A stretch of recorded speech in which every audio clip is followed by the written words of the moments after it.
All right, I think it's 12, so we'll get started. Good morning, everyone, or good afternoon, and welcome to day three of our workshop on synthetic and systems approaches to integrate spatiotemporal processes in cancer. I'm Ajit Nirmal, and it's a pleasure to co-chair today's session alongside Dr.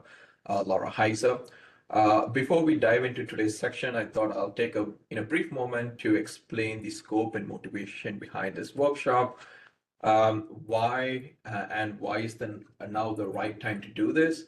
Over the past few years, there has been really an explosion of high dimensional techniques such as multiplex imaging technology, spatial transcriptomics, intravital imaging, and more. And these tools are really reshaping the way we think about biological systems in space and time.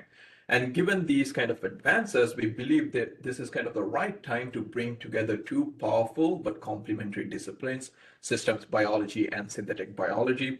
And here is one potential definition of both of these fields. System biology really helps us to make sense of complex data sets, identify patterns, and could be thought of as a tool to reduce the search space of potential mechanisms by using high dimensional data sets. And synthetic biology, on the other hand, gives us the tools to build, perturb, and test those hypotheses directly in living systems. So this kind of framework, iterative modeling and testing can dramatically accelerate how we derive biologically meaningful and clinically relevant insights. And it's a shift away from the traditional one hypothesis at a time approach and towards a more integrated, scalable, and predictive science. So our goal for today is to really foster dialogue and idea exchange between these domains, and we are especially interested in exploring how systems and synthetic biology can converge to address key challenges in cancer research. And we want this to be a really interactive session. We hope each of you will reflect on how tools or insights from complementary fields can help advance questions in your area of expertise. And throughout the day, we also encourage you to share ideas, opportunities, and references that could, guide the future direction. And ultimately, we plan to kind of synthesize some kind of, white paper based on these discussions. And the goal is to highlight promising opportunities and challenges in integrating these fields, something that could also help NCI strategize about the future in this space. So to help structure our interactions today, we'll be using Miro. This is a collaborative whiteboard. You should probably see a link in the chat right now to navigate to Miro board. Please click on those links and keep it open throughout the session. When you open Miro, you probably will see a lot of sticky notes. You can click anywhere on the web page. Press your space bar to pan around. You can zoom in and out to navigate. So the Miro board is organized into 5 main sections. The first section is all the way towards your left is for introduction. Just click on any open sticky note and jot down your name and your area of expertise. And the remaining 4 sessions corresponds to the keynote and the 3 conversation sessions we'll have throughout the day. And each of this is divided into additional 3 columns to kind of help you guide your input.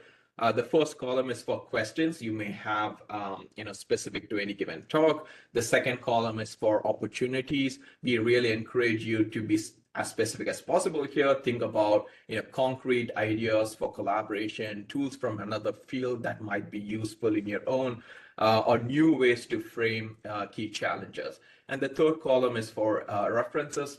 Please feel free to drop in links to relevant manuscripts, tools, or data sets that you think are connected to the talk or to the ongoing discussion.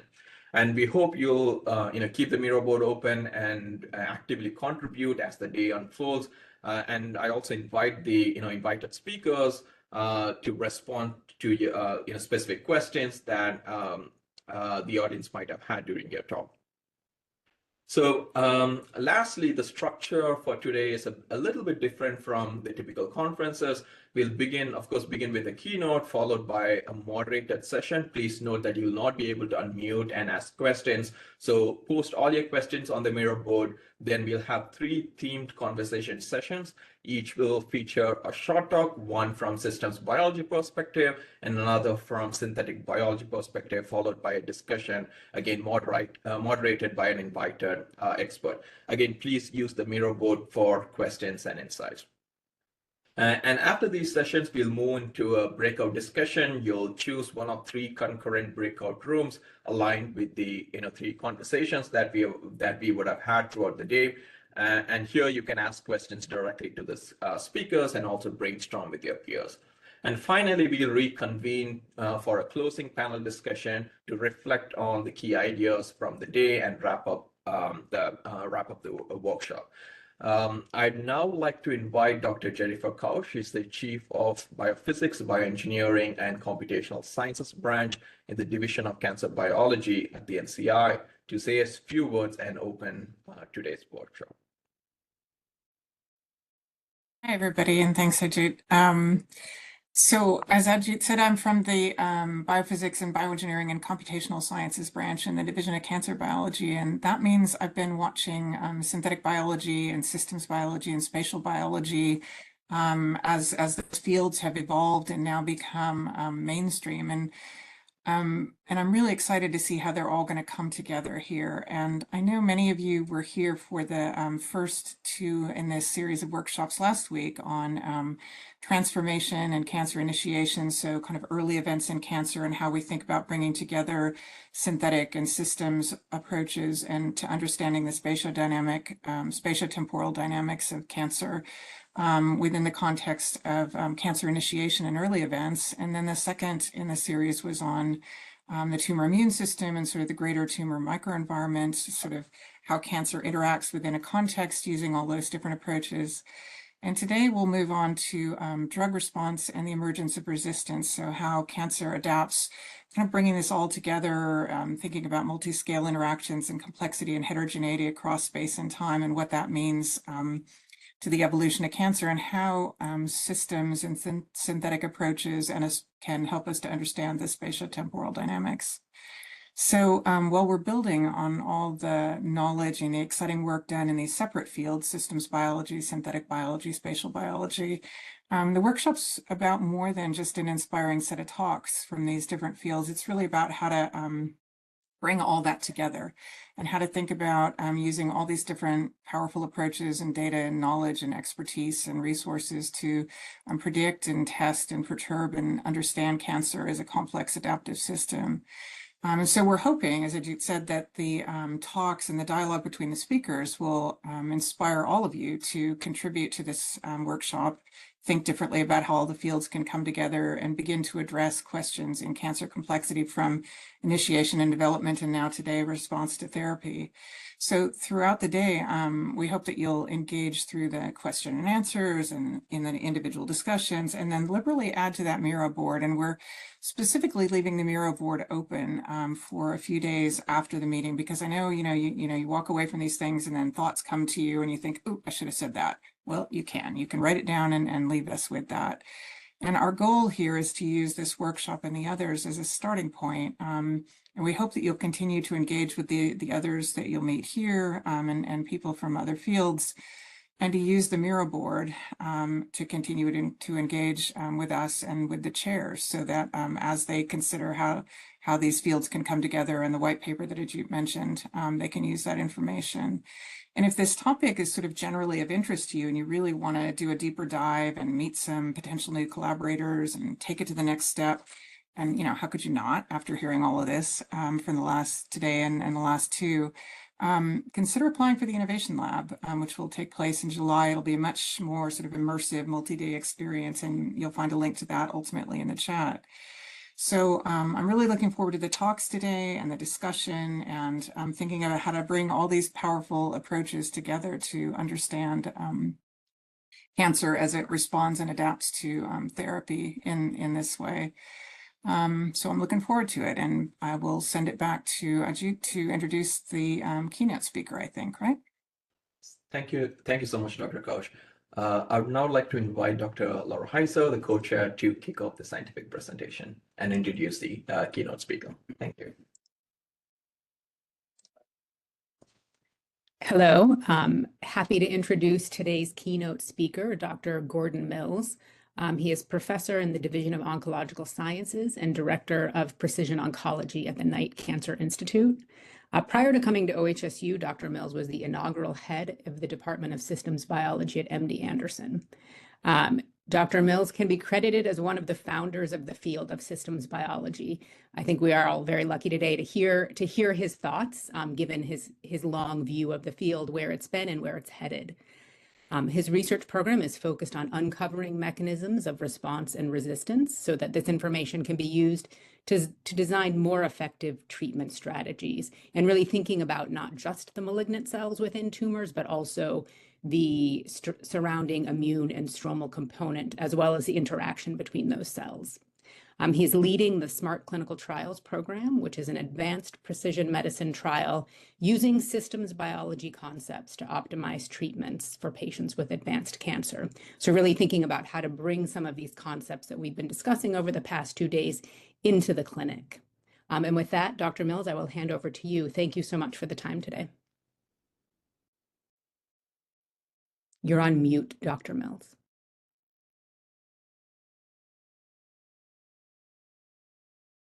Although maybe AV needs to unmute you. Okay, no, I think I've got it. Yes, thank you.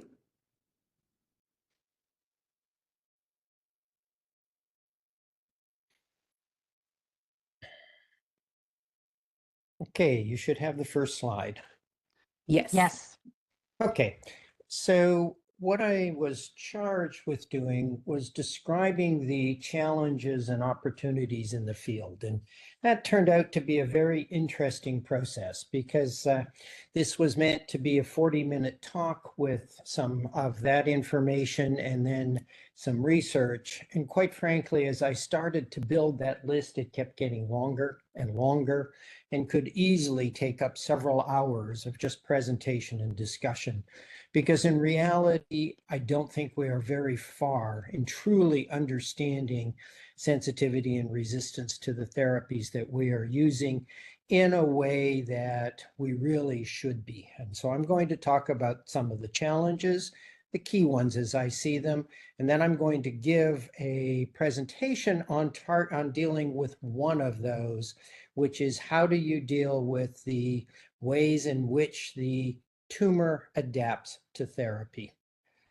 So with that in mind, I am going to list my potential conflicts of interest. I know this is not a CME, but these are the companies that I have interacted with, not received funds from, but interacted with over the last 5 years.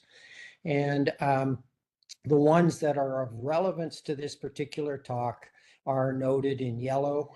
AstraZeneca has sponsored the trial that I'm going to talk about, and I hold a number of patents on the nanostring technology that I will present as we go forward. So we're going to talk about drug response and resistance. And what are the major challenges and gaps in the field? And I think that you've heard a bit about this in the previous 2 presentations, but I'm going to emphasize those as they relate to drug response and resistance. And so I think the most important observation or thought is the fact that in the past, we have thought of tumors as a collection of malignant cells, and that's clearly wrong. A tumor consists of a mixture of malignant and normal cells, fibroblasts, vascular cells, neuronal cells, and immune cells. And it is the ways in which these interact that we need to understand. But we also need to think about a very simple point, and that is cancer is a disease of genetic change in the malignant cells. And so whatever is happening in the tumor is driven by those genetic changes that happen in the malignant cells. And I think we've forgot about that a little bit with our major emphasis on what is happening in the tumor microenvironment. So that genetic change and the effects of that genetic change is mediated by effects on the malignant cell itself, but then the bidirectional communication between malignant and normal cells. And that bidirectional communication results in immune suppression. And what immune cells or what cells mediate that suppression and how do we target that successfully becomes a key question. And another point I want to make quite aggressively. Effective therapy must encompass both the malignant cells and the cells in the microenvironment. And we have not done that very well in that we tend to still be siloed with a group of individuals working on the malignant cells and a group of labs working on the microenvironment, and not realizing that it is the bidirectional interactions between those two processes that we need to deal with. And indeed, over the last 20 years or so, our efforts to target the genetic changes in the malignant cells alone has been suboptimal. We could spend months on just why that is the case, but in part it's because we focused on the malignant cells and forgotten the effects of our drugs on the tumor microenvironment. So optimal targeting of a tumor is going to require interdiction of the genetic changes in the malignant cells, but then the communications that mediates with the microenvironment that facilitates tumor growth. Our current therapy approach focusing malignant cells, targeted therapy, or immune cells, immunotherapy, I believe are going to be inadequate. We need to determine how to combine these approaches efficiently if we're going to improve outcome for patients. Now, I'm going to spend a lot of time on the concept that tumor cells, both the malignant cells and the tumor cells, are in different cell states, and that therapy itself alters the state of the malignant cells and the tumor microenvironment, and we do not deal with this adequately. And that's going to be the theme of my talk. Now, one of the other things that we have forgotten is that many of our current therapies potentially compromise the immune system. Chemotherapy will target and harm immune cells. Is that part of the reason why we've not had the curative effects we've hoped? And indeed, I think there is a question, unanswered, but one that is important for this group to deal with, is whether all curative therapy approaches engage the immune system to clear or control residual malignant cells. You get rid of the majority of the cells with our therapy, and that may allow the immune system to clear those residual cells. And I'm not making an argument for or against this, but it is a hypothesis that has been put forward. Now, I've been asked to list a short-term set of questions, such as simply how do we identify and target immune suppression? How do we combine therapeutic modalities effectively? How do we target adaptive changes in tumors? And I want all of you to remember what determines the utility of a drug, and that is simply its therapeutic index. What is the difference between efficacy and toxicity?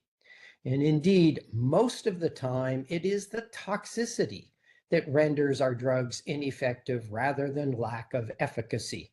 And we need to remember that as a key component. Okay, good. Now, I think the biggest and most recent challenge has come from NIH and the FDA saying that we are not going to use animal models anymore. That's intriguing because I know that there are a number of major journals that send papers back to me if there isn't an animal model.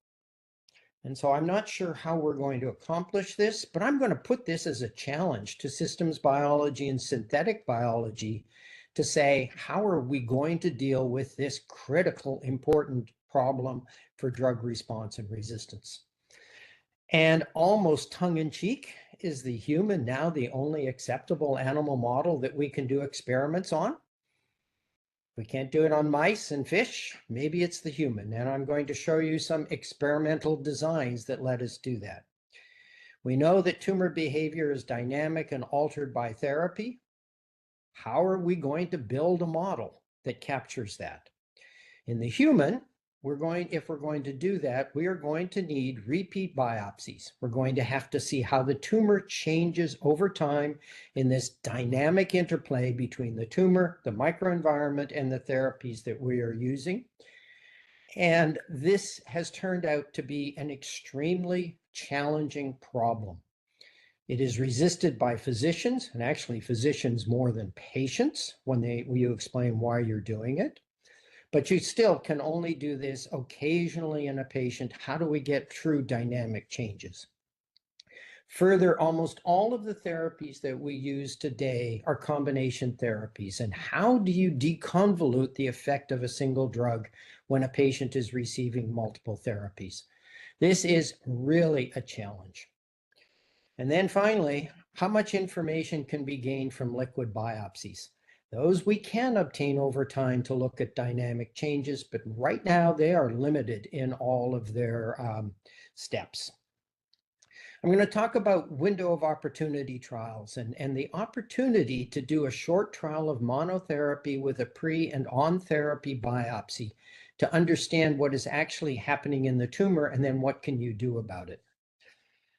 Now, one of the real challenges with moving away from animal testing is what models are predictive of efficacy and toxicity. Now, I think you could easily argue that our current models of animals are suboptimal, and maybe we're just moving from one suboptimal model to another. A mouse is not a human with a tail. Many of the things that happen in mice do not happen in humans. Some of the genes that are critical to tumor behavior in humans do not have an analog in mice. So it is clearly a challenge. But moving away from those systems are going to require approaches that we really don't have.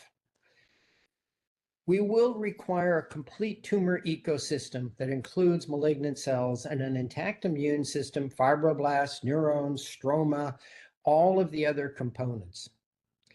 Further, immune cells are recruited and probably educated in the systemic circulation. How do we model that in a system that doesn't include animals? And then two critical processes are lineage tracing and trajectory analysis. Asking how cells change over time really can't be done in any model that I am aware of other than an animal or a human. And then toxicity. Toxicity is a major problem. Our current animal models are abysmal. I think the only real model that is useful is the human.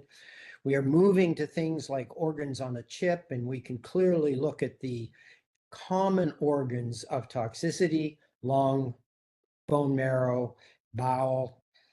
But how do we deal with unexpected toxicity? Several of the most exciting targeted therapies that I've worked on recently have eye toxicity. Nobody would have predicted this, or brain toxicity. The moving away from animal models or restricting them has talked about organoids. I actually don't think that the organoid really completely recaptures the tumor microenvironment in any of the models that I have seen yet. So I'm going to put this as a major comment. How do we replace animal models? And how do we justify animal models when we have to use them? And will that be acceptable in the current environment? And I think that some of the questions out there are going to make that challenging. Okay. The next major challenge, I think, is that of tumor heterogeneity. We already know that if a tumor is heterogeneous, that predicts a poor outcome. What determines tumor heterogeneity, though, is not yet clear. Is this cell state or clonal heterogeneity driven by mutations in clones in the tumor?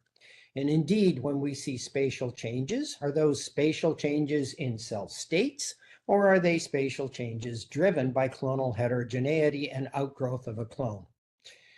And as we look at this, there's another concept that is intriguing. If we're going to deal with tumor heterogeneity, do we need to kill all of the heterogeneous sites, or do some clones or states support other clones or states? And indeed, we've been able to show that in model systems with Joan Brugge, that indeed there are supporting clones, that in the absence of a second clone, the first clone won't grow. So if I was to get rid of that one important clone, would that be enough? And I don't know, but it's a good question to respond. Now, one of the targets here is around spatial temporal components. We know that the heterogeneity is spatially restricted, both in terms of the states of malignant cells and the states of normal cells. This is likely due, not a proof, but likely due to short-range bidirectional communication between the tumor and the microenvironment, or the malignant cells in the microenvironment. Now, one of the discussions that I've been having with colleagues to try and decide where to go is, are there a limited number of viable states? Tumors are in a set of states. Can they explore many different states? Or as they explore states, do they find that those have survival challenges? And do you have to have states that have survival or toxicity minimums, making a very limited number of viable cell states? And that's important if we're going to target state. I also want to note the concept of bistable states. If any of you don't know about this from model systems, microorganisms, yeast, I would advise that you take a look at this carefully. But persister cells in human tumors are a very good example, and model systems. You treat a tumor, cell type grows out or becomes dominant. You remove that treatment and it goes back to the same heterogeneous state that it was in previously, with very few of those persister cells. Those are clear states. Those cells persist despite therapy, and they are clearly one of the major challenges that we have to deal with. Plasticity. Well, this has become much more of a problem as we've had high-quality single-cell RNA-seq. We've been able to show, and as have others, that tumors are a mixture of states. In breast cancer, we talk about basal and luminal tumors, and it turns out that when we look carefully, every tumor that we have examined has a mixture of basal and luminal cells. We call it luminal because that is the dominant tumor type, cell type. And if we treat that as a luminal tumor, are we actually failing to manage the heterogeneity? Do we need to target multiple subtypes? Peter Sorger has some beautiful data suggesting that synergistic interactions of combination therapies are not targeting the same cell in synergy, but rather because you hit different cell lineage or cell types. That requires some way to understand and follow changes in state, and that's trajectory analysis. How are cell states changing, and how does therapy affect cell states? So the key question that I put forward is, can we direct malignant cells and the microenvironment from the heterogeneous state that it is in to a therapeutically tractable state? Okay. Things that are a little more technical. How do we identify and validate targets in terms of drug response and resistance? Industry believes that over 80% of all data that comes from academic labs is non-reproducible. I'm actually going to argue that it's not irreproducible, but rather that it is a very specific system that was used and tested, and perhaps one cell line, and it's a lack of generalizability. And so it's key that when we are attempting to represent or identify a valid target, we need to know where it is valid and across what set of lineages and tumors. And this is a challenge. Now we have another challenge that I think the community has ignored a bit. We think of oncogenes as hypermorphs, hyperactivated, tumor suppressor genes as hypomorphs, decreased activity. But it turns out that we and others now have shown that at least a third, if not much more, of mutations are neomorphic. That means they change the function of the gene that is mutated. And if we target the normal function of that gene, we are going to potentially have deleterious effects or a lack of efficacy. And so understanding the effect of the mutations that we see on a particular gene in terms of whether it's a hypermorph, hypomorph, or neomorph is critical. And indeed, different mutations on the same gene can have all three of those effects. So this is a complexity that we have to deal with. And then we forget the consequences of target inhibition. We focus on the malignant cells. But those same targets are important in immune cells, stromal cells, and critical to intercellular communication. So how do we predict the effects of targeted therapeutics? How do we target tumor suppressors? And how do we drug the undruggable? Clear and important questions. Some of those are technical rather than systems biology. Now, I'm going to talk a little bit about therapeutic resistance to targeted therapeutics. The next slide will be immune. And that is that they can be intrinsic or acquired. If you lack the target, it's going to be an intrinsic resistance. Mutation or loss of binding site in the target is one of the key mechanisms of resistance. Hyperactivation of the pathway is a key mechanism of resistance. Bypass of the target is another key mechanism of resistance. And I apologize, I left one off here, which is indifference, meaning that although this pathway looks to be important by mutations or other events, when you inhibit it, the tumor cell just doesn't care. It's not using that pathway anymore at that time when the tumor presents. I've already mentioned neomorphs and the fact that our therapeutic targeted therapies have effects on the immune system that could be deleterious or does not affect the suppressive effects of the immune system. So key question, how to identify and bypass mechanisms of resistance to targeted therapies. If we talk about immune modifiers, ADCC and CAR-Ts, the information on response and resistance is extremely limited.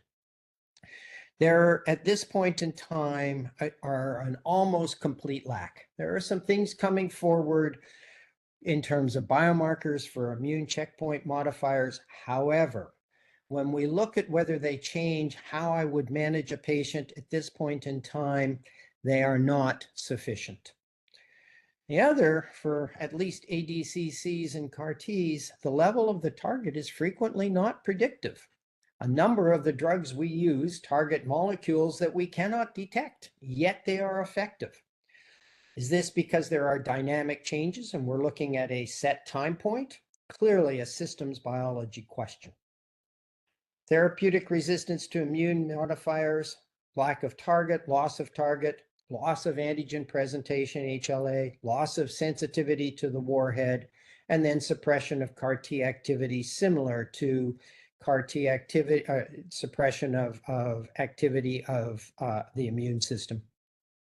And then finally, we probably have forgotten that even with our immune agents, the efficacy, the utility is still determined by the ratio between efficacy and toxicity, that is therapeutic index. And do note that many of the immune modifiers have, in a subset of patients, extremely toxic effects, including induction of death. So how do we identify and bypass mechanisms of resistance? So I was asked to give a summary slide that would cover all of the things that I think we need to think about for this session, and not my session, the whole session. And the first one is a simple statement of how do we identify patients likely to benefit from our therapy. And this is a synthesis of all of the other challenges that I mentioned. It is a systems biology question, and it is going to require new approaches to understand those questions and resolve them. And the first, I believe that we are going to have to a major degree, replace animal models. And almost tongue-in-cheek, is the human the only model we're testing is allowed? And maybe that's the right answer, because what we have learned in mice frequently is not found when we take a drug to the human. So this might be the right answer, but it is complicated. Tumor heterogeneity and plasticity, I've mentioned that, and I've mentioned the key needs that we need to deal with. Can we direct cells to a therapeutically tractable state? How do we deal with adaptive changes? How do we bypass and identify resistance? How do we identify and target immune suppression? How do we determine the effects of our therapy on malignant cells and the immune system? Not what we've been doing well. how to target immune suppression in tumors. This is going to require combination therapy. How do we predict toxicity of that combination therapy? Can we predict therapeutic index? So far, we are unable to do so until we go to the human. There are no animal models that have been truly effective on predicting therapeutic index. Indeed, I think this accounts for the fact that well over 90% of drugs fail when they go to the clinic. I think you could argue that the number is much higher than 90%. We need biomarkers. We have to deal with neomorphs. And then there are some technical questions that I don't think are necessarily systems or synthetic biology approaches, identification and validation of targets, how to drug the undruggable, and how to target loss of function mutations. And with that, I'm going to say that that's my summary of the questions that I think are the most important for us to consider for the rest of this session. I'm sure that there are others that will come up as we go forward. With that, I want to switch to how we are working on dealing with one of these particular challenges, and that is adaptive responses. Therapy itself increases dependence on normal stress mitigation programs, meaning that cells in the body have to deal with stress. Think of all of the toxins in the environment, UV radiation, all of the things that we are exposed to. The normal cells in the body have a clear and major set of stress mitigation programs. Tumor cells do not invent anything new. What they do is they adapt stress mitigation programs that are already in place to deal with the stresses that they see. Now, this is a collaborative project with Joan Brugge. We have, as noted up in the top corner, a Nature Reviews Cancer summary of the concepts I'm going to present today. So tumor cells, because they are in an abnormal environment, proliferating abnormally or a dysregulated proliferation system, they do not necessarily proliferate more rapidly than normal cells, but their proliferative pathway is not as tightly regulated. So they have high levels of endogenous stress. And indeed, we see this in some of the assays I'm going to present in a moment. And is that why we have a therapeutic index? And indeed, we've published a paper that shows specifically that the therapeutic index, the toxicity, is driven by the fact that tumor cells have high levels of replication stress that normal cells proliferating at the same rate do not. So that could be how we get a therapeutic index from some of the toxic agents that we use. Now, our therapeutic challenges are all designed to increase stress in tumor cells. That's what they're meant to do for the majority of those. If we can measure and target how the tumor cells adapt to those stresses, usually using endogenous stress mitigation programs, we have the potential to provide a novel therapeutic opportunity. And what are those opportunities? Well, they're combination therapies that would hyperactivate the stress, leading to cellular catastrophe. This is targeting things like ATR, CHEK1, WEE1 that deal with the stress. You could interdict the pathways that the cell is using to deal with the stress and induce cell death. For example, the two most potent viability pathways that tumors use are the MAPK pathway and the AKT pathway. You could interdict their survival mechanisms. And finally, in a systems concept, these therapeutic challenges are going to rewire the state of the whole tumor ecosystem. And that could lead to emergent therapy opportunities such as immune activation, changes in angiogenesis, neuronal effects, fibroblasts, immune system. So we have the opportunity, if we can measure and target these adaptive responses, to have a whole series of new therapeutic opportunities. Now, that is the program that we have developed at the Knight Cancer Institute, which is SMART, Serial Measurements of Molecular and Architectural Responses to Therapy. It's beyond genetics. 60% of patients, even with our most sensitive assays, do not have an actionable genetic event. And we know that targeting most of those actionable genetic events are not effective. Patients are treated today based on a pre-therapy biopsy, frequently many years prior. We know that malignant cells in the tumor system have changed over time and they adapt rapidly to therapy. So our hypothesis is that optimal patient outcome is going to require treating patients based on how the tumor and the tumor ecosystem adapts to therapy. There's a key corollary. That means that we must act, not just measure, act on spatial analysis of malignant cells in the tumor ecosystem as they adapt to therapy. And that requires deep analysis of the pre-therapy biopsy, an on-therapy biopsy, and doing this with single cell resolution in real time so we can use this for patient management. Now that sounds easy. It's actually technically extremely challenging, and we have an incredible group of people that have made this happen. Now I'm going to use PARP inhibitors as my example. PARP inhibitors induce synthetic lethality in homologous recombination deficient cells, and that's how they came into initial use. The concept is that DNA damage occurs constantly. There are millions of DNA breaks per day in each cell, and they have to be healed. And so there are many DNA repair pathways available to normal cells. If a cell lacks homologous recombination repair, think of that as a mutation in BRCA1 or BRCA2, that would delete one repair pathway, rendering cells synthetically sensitive to PARP inhibitors. And that was how they came forward initially. You need an assay to pick up patients who are likely to benefit. Mutations are not sufficient. There is a SCAR assay developed by Myriad, Foundation Medicine, and others, and I hold patents on that, so I need to declare it. And that's important, but it's not sufficient because these don't tell you what's happening today.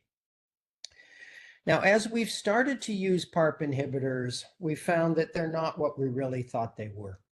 These really are DNA damaging agents, a tolerable form of chemotherapy. Now, we don't tell patients that. They hate the word chemotherapy.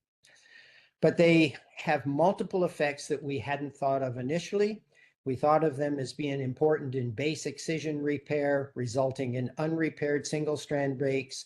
And as the cell proliferates, those become double-strand breaks that are synthetic lethal in HR-deficient tumors. And that remains correct and is the only key mechanism of activity for monotherapy. But PARP inhibitors and PARP themselves play a major role in replication fork protection. If you remember back to college, the replication fork is a real problem. So it causes replication fork collapse, leading to double-strand breaks. This is a form of replication stress, and we've also shown that it is a potent activator of the STING response, immune responses, interferon production. And then PARPs trap PARP itself, PARP inhibitors on DNA, creating very difficult to repair defects, and the lethality is independent of homologous recombination. So we've been using these to treat patients who do not have abnormalities in homologous recombination. Now, I've mentioned stress several times. The key form of stress that we deal with in cancer cells is replication stress, simply slowing or stalling of replication forks due to DNA damage.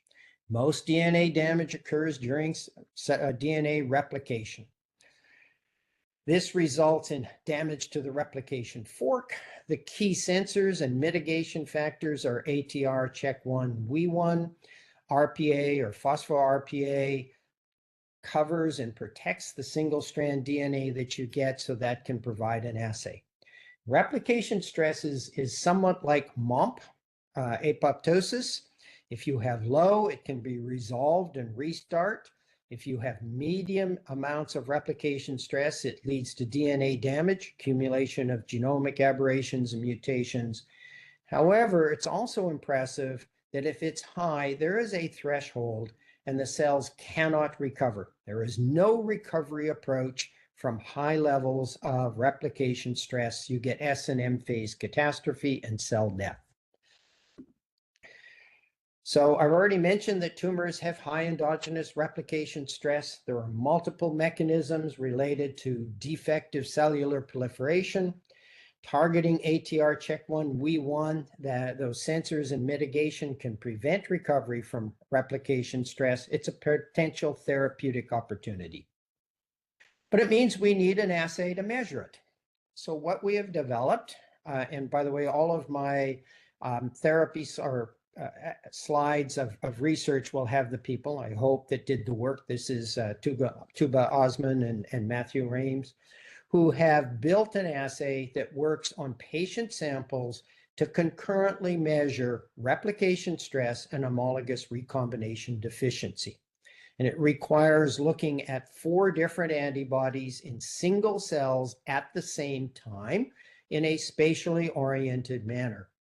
And so we're able to use this assay to look at levels of replication stress and determine whether an individual cell is replication, homologous recombination competent, incompetent, or we just are unable to determine that because of technical challenges. But this lets us take an FFPE section from a patient and ask what is going on. Now, the first and surprising result was that there is extreme heterogeneity in homologous recombination and in replication stress. We had thought that since homologous recombination deficiency is generally mediated by genomic events, that we would have cells that are similar across the whole tumor. And here I'm showing you RAD51 foci as an indicator of homologous recombination competency. It's in red, and if you'll notice up in that circle in the left-hand corner, those cells are homologous recombination competent. In the right, these have DNA damage, green, but no RAD51 foci. They are homologous recombination incompetent. So this results in a problem of determining whether a patient will or will not benefit from therapy if there is heterogeneity in the key mediator of response to PARP inhibitors. And we do not have a resolution of this problem at the moment. We're running many samples with the assay to try and determine what's happening. Now, there are prerequisites for targeting adaptive responses. Adaptive responses are have to be conserved across different lesions in an individual. If they're different in different lesions, targeting one of them isn't going to help. They have to be different across individuals. If not, the same target or same approach would work in every patient. There have to be a limited number that are targetable, and they have to predict combinations that we can use.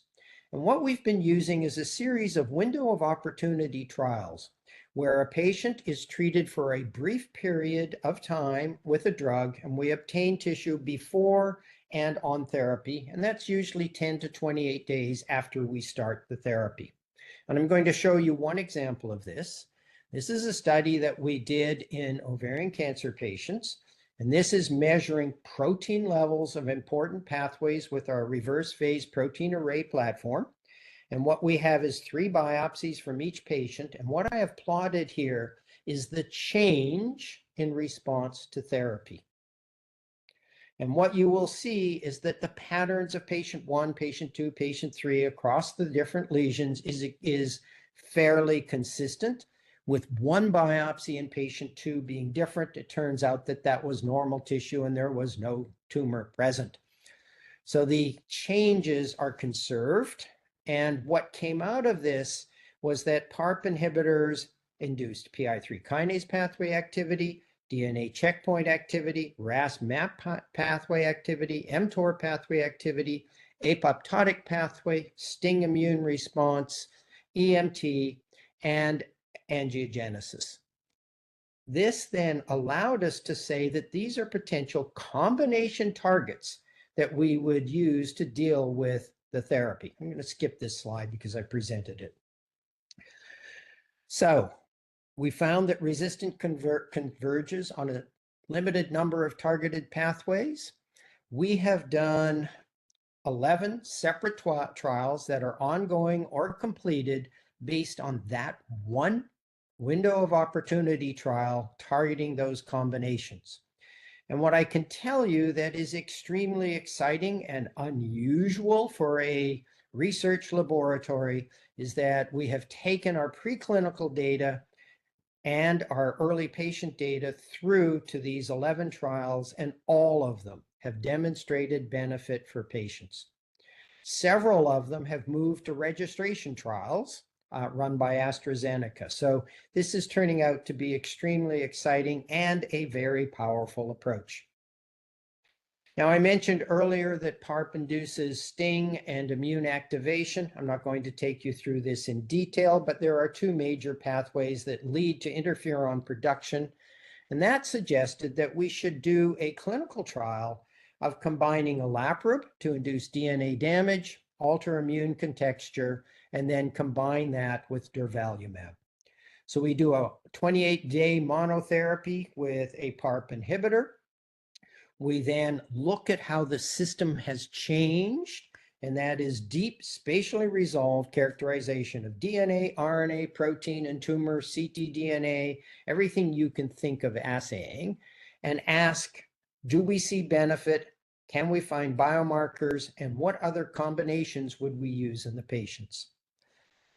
Now, this is the outcome of the 23 patients that we have treated on this combination.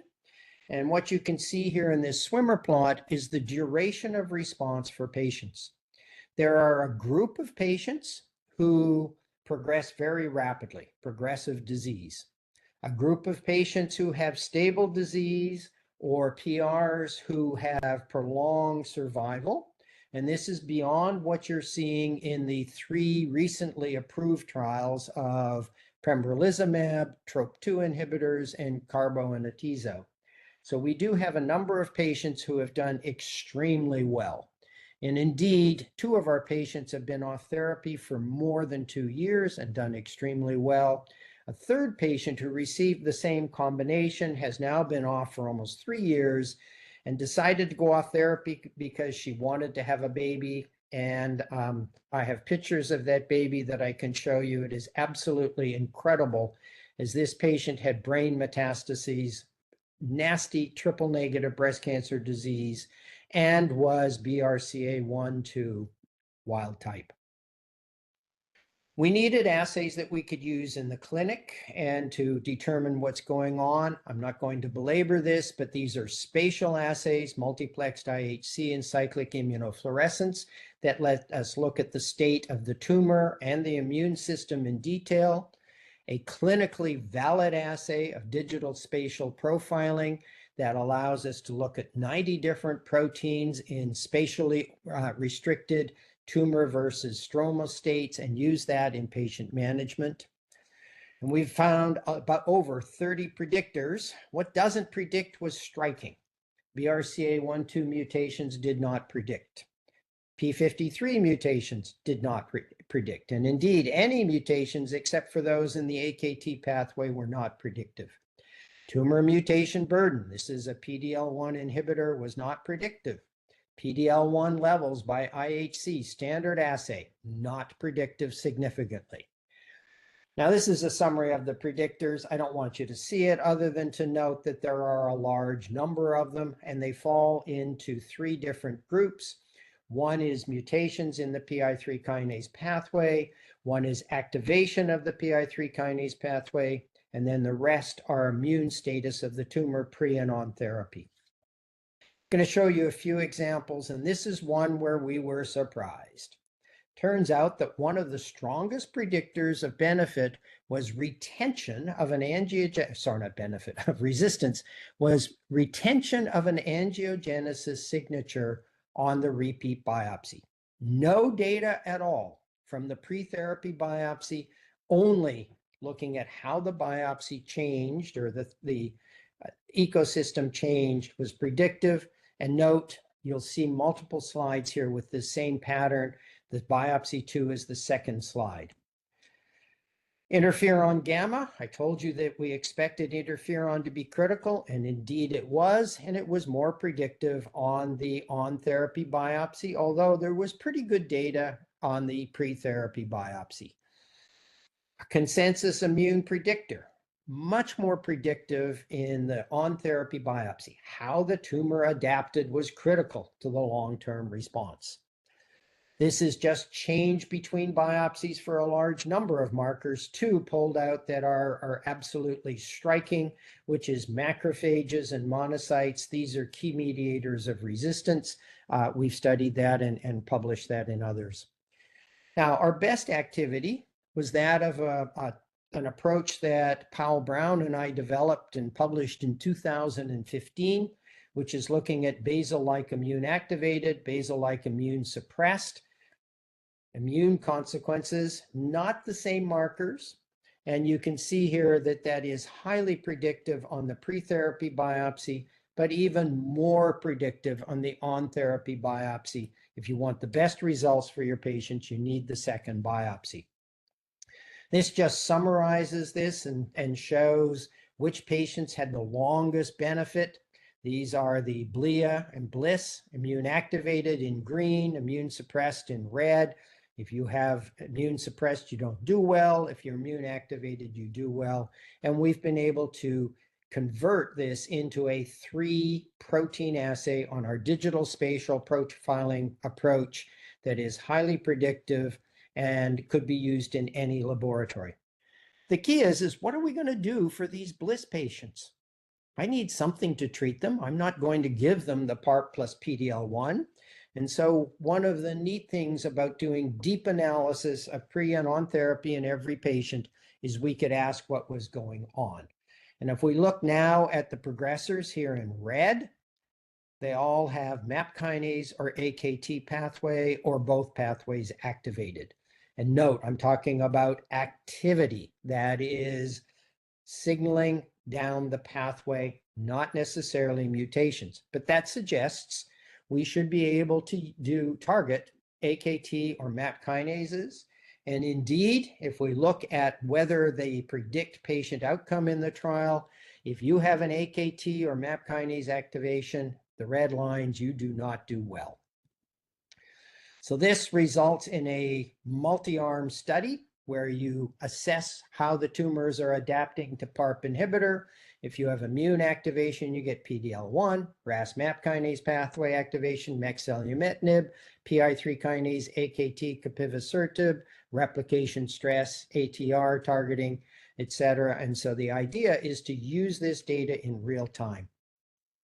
Now, one of the key challenges we have is we can only take biopsies occasionally. Can we replace biopsies by liquid biopsies, looking what's happening in material, in blood? I can tell you that we do have signals. We can see phosphoproteins and exosomes. We do see mRNA, microRNA changes, and we're now trying to deconvolute those to determine what therapies we should use for those patients. And here are the people who did all of the work. It takes a village to make this happen, and I thank them. So thank you. Thank you very much, Dr. Mills. That was great. And I must commend you on really taking the task to heart for laying out so many of the challenges in trying to move the field forward. That was great. There's a few questions that have come up in the Miro board. There's still some people posting in there. So if you are posting now, I'll try to, in real time, capture those as well and bring some of those ideas forward.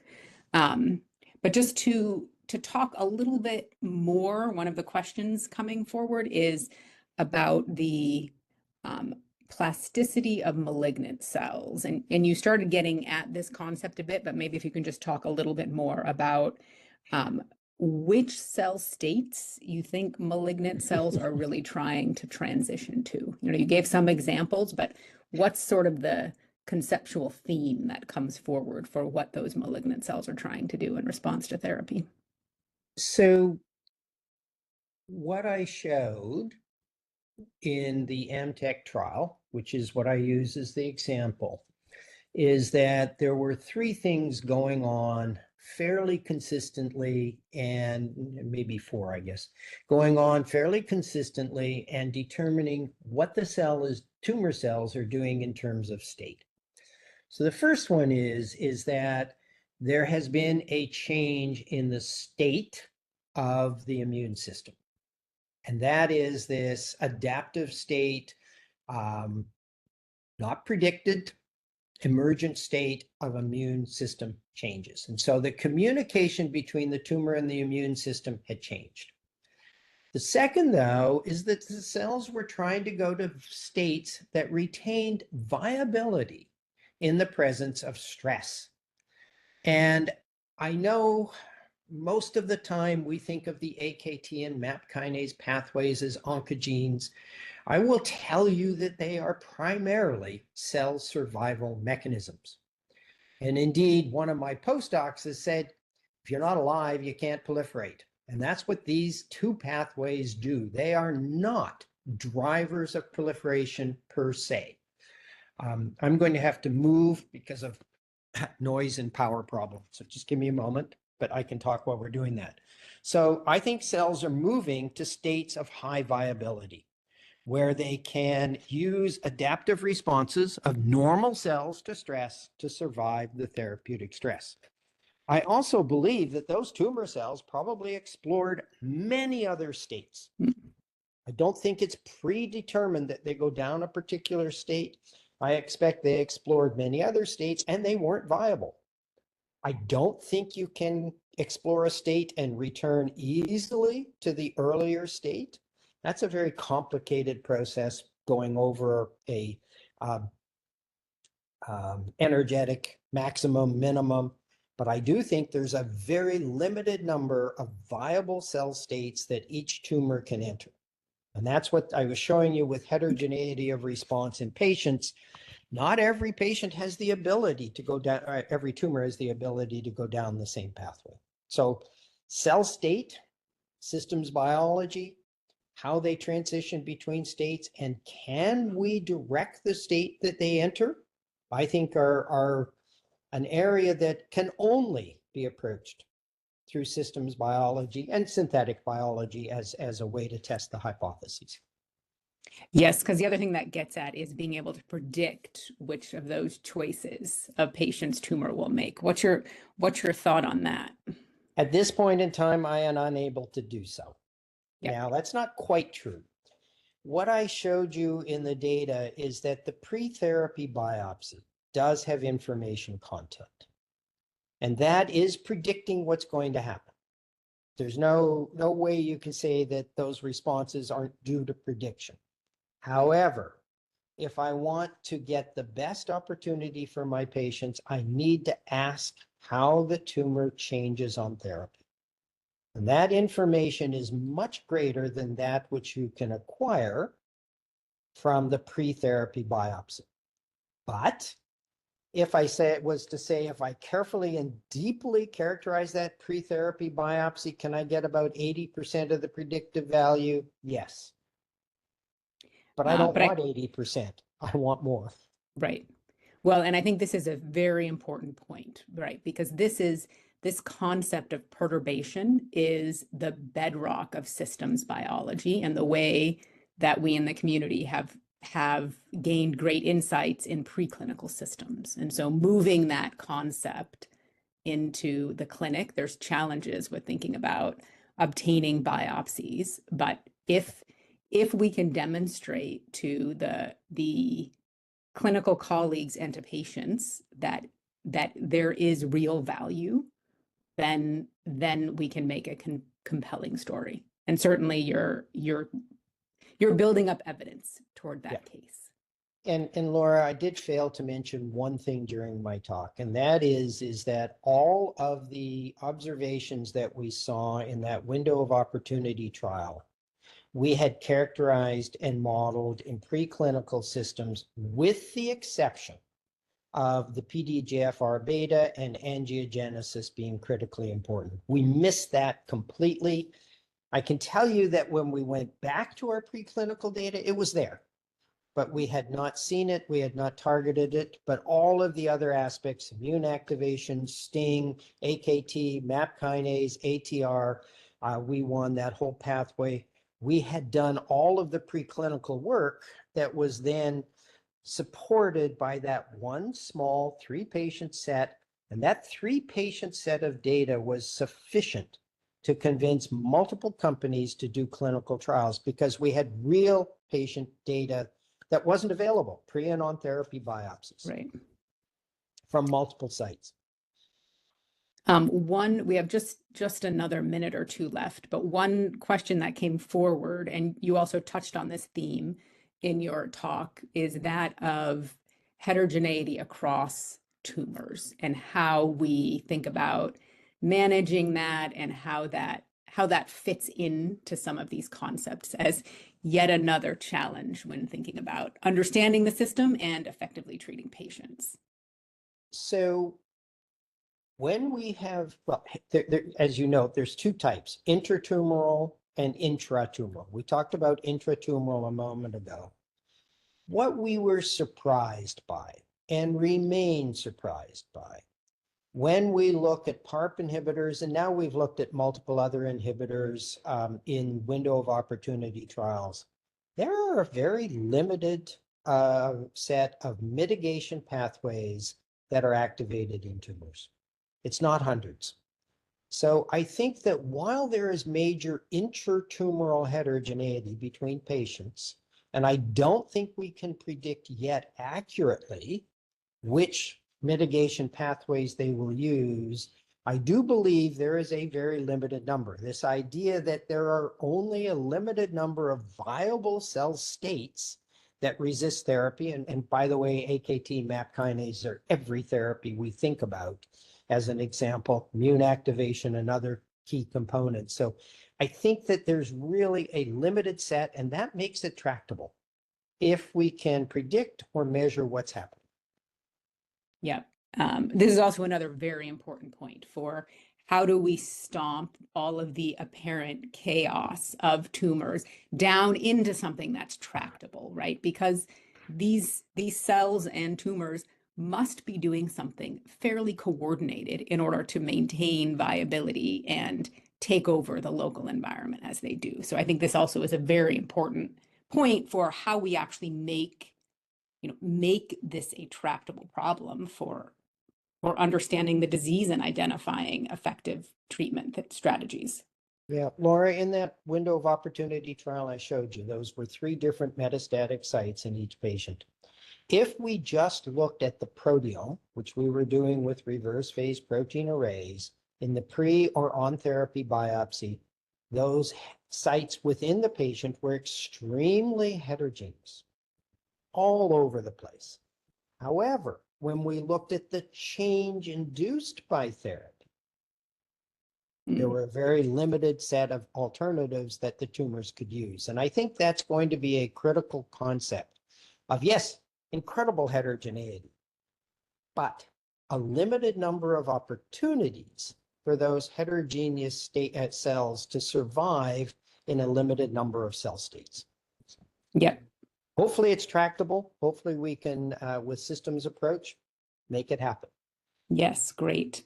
Well, thank you again for the great talk and the discussion. It was a really wonderful way to open up today's session. I would next like to, we'll shift over to our first full session, and I'd like to invite Dr. Catherine Miller-Jensen forward. While she's coming forward, let me just do a brief introduction. Dr. Miller-Jensen is Professor of Biomedical Engineering and Molecular, Cellular, and Developmental Biology at Yale.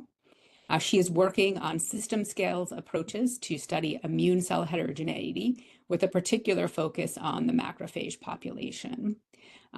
She will lead this next session. As a reminder, I do see whizzing around on the Miro board. For those of you to continue adding your questions there, we will bring those forward in the Q&A session. Thank you so much, Dr. Miller-Jensen. All right. Hi, everyone. Thank you so much to the organizers for the chance to join this conversation. This is really exciting to see a lot of my favorite investigators gathered together to think about these problems. And so this session, this first conversation, will be focused on one of those challenges, which is understanding, using all of the great spatial omics data we now have, we're starting to gather on immune cell and tumor cell interactions. So I know there was a whole workshop on this last week, but in particular now we're thinking about targets of therapy and how the tumor immune microenvironment adapts around those therapies. So without further ado, I want to kick it off to that we have two speakers for this conversation. Matt Thompson from Caltech, who is using great, exciting new methods of machine learning to probe these spatial omics data sets to look for therapy targets and key interactions between immune cells and tumor cells. And then on the synthetic biology side, Brian Brown from Mount Sinai Medical Center, who's using some very innovative spatial functional genomics, CRISPR-mediated functional genomics, to test some of these interactions to see how they actually function in the tumor. So let's get started. I invite Matt Thompson to set up his talk. And Matt, we're looking forward to hearing from you. Okay, great.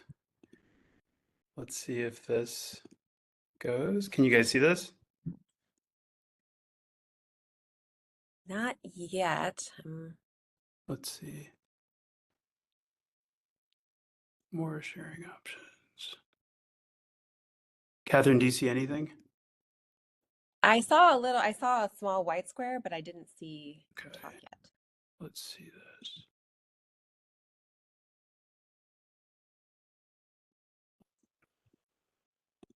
I see the white slide, a white. Nice. Okay, this should be good. Okay. Do you see that? Now I see your background. Okay, great. Yeah. Okay, so awesome. Thanks, Catherine. So it's really fantastic to be among this group to talk. So as Catherine Well, wait, said, it's still just a background to me. I don't know if someone. it says, Yeah, agree. Just your computer background. okay. Weird. Let me try one more time. And if that doesn't work, we'll happily pull up your slides and can display them. Okay. Do you guys see this?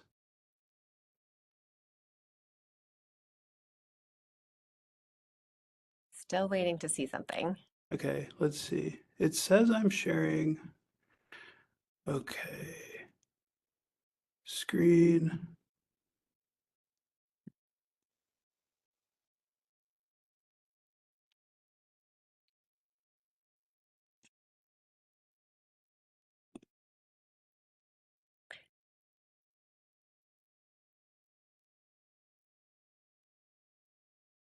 Yeah, I still see the background. I mean, if you don't, Michelle, if you don't mind, we Yeah. could just use the. Let's just do that. Yeah. Yeah, that's we'll good. go Sure. pull them up and just wonderful. Josh will get them up, and if you just give him the next slide or click through, he'll guide you through.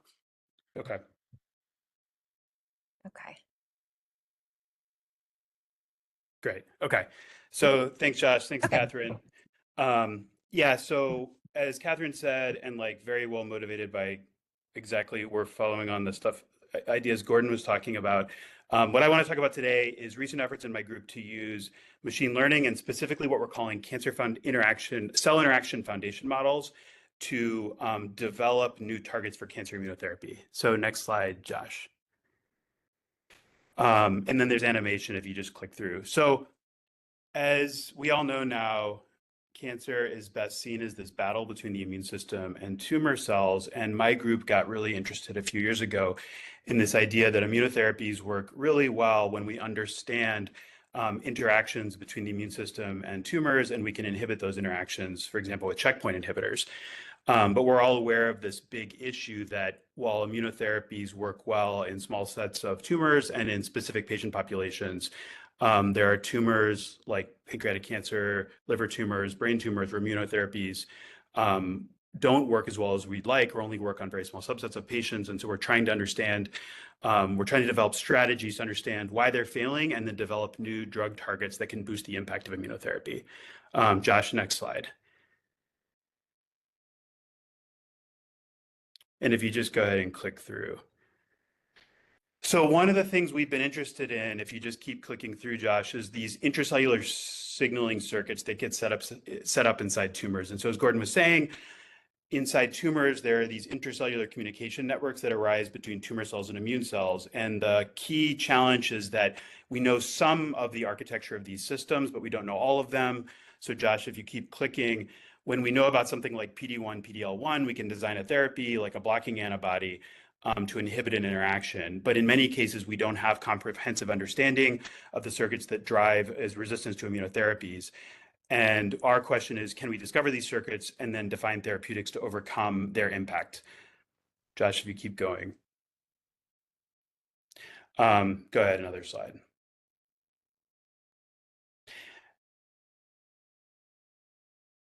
Go ahead. And so we're developing machine learning methods that use spatial genomics technologies. And kind of the key idea is one of my close collaborators at Caltech, Long Kai, has developed this technology called SeqFish. And what SeqFish does is it allows molecular scale, micron scale imaging of tumors across thousands of different mRNA molecules, as well as now protein and DNA. And so building off an idea that Gordon introduced, what we're doing with these models is exploiting the heterogeneity inside tumors. And so what we're doing at Caltech is we're working with a bunch of clinical partners to take images using SeqFish of different tumor samples. And the key idea is that tumors are exploring lots of different states of gene expression. And so when we image tumor samples, we image both patients that have well-infiltrated tumors and also poorly infiltrated tumors, and also inside individual regions of a tumor sample, we'll have well-infiltrated and poorly infiltrated regions. And so, Josh, next slide. We developed this system called Morpheus, and what Morpheus does is it tries to learn from this heterogeneity to predict whether a given patient's tumor will be infiltrated by T cells given the microenvironmental signals within inside that tumor sample. And so what we're really trying to do is build a virtual T cell model that can predict how a T cell is going to decide whether to infiltrate or exit a tumor based on the tumor's microenvironment. And so, Josh, if you go to the next slide, the way this system called Morpheus works is it works in 2 steps, and you can just click through. So in the first step, what we do is we have a data set that has the microenvironment profiled and also the status and population size of T cell populations. And in the first step, what we do is we train a machine learning model to try to predict T cell infiltration and status based on microenvironmental signals. And so this is a prediction step. Next slide, Josh. And so the good news is that we can train a neural network that performs this task with very, very high accuracy. And so we showed in a paper that was recently published across melanoma, cold melanoma, colorectal cancer, breast cancer, we can, using microenvironmental signals and spatial genomics data, we can predict with about 90% accuracy whether a given 100 micron region of a tumor is going to be well infiltrated by T cells. And we can do this in really large data sets. Josh, keep going.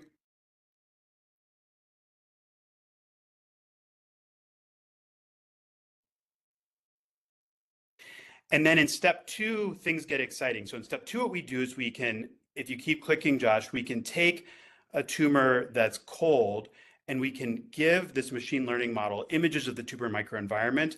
And then we can do gradient descent on the microenvironment itself to predict signaling manipulations that the model predicts will convert this cold tumor to being hot. Keep going, Josh. Josh, and if you just keep clicking, I think I can keep up with you. So just keep going.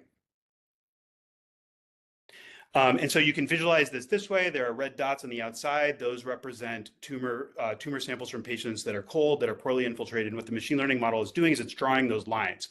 And so here's an example of what the model can do. Here is a series of patients who have cold melanoma.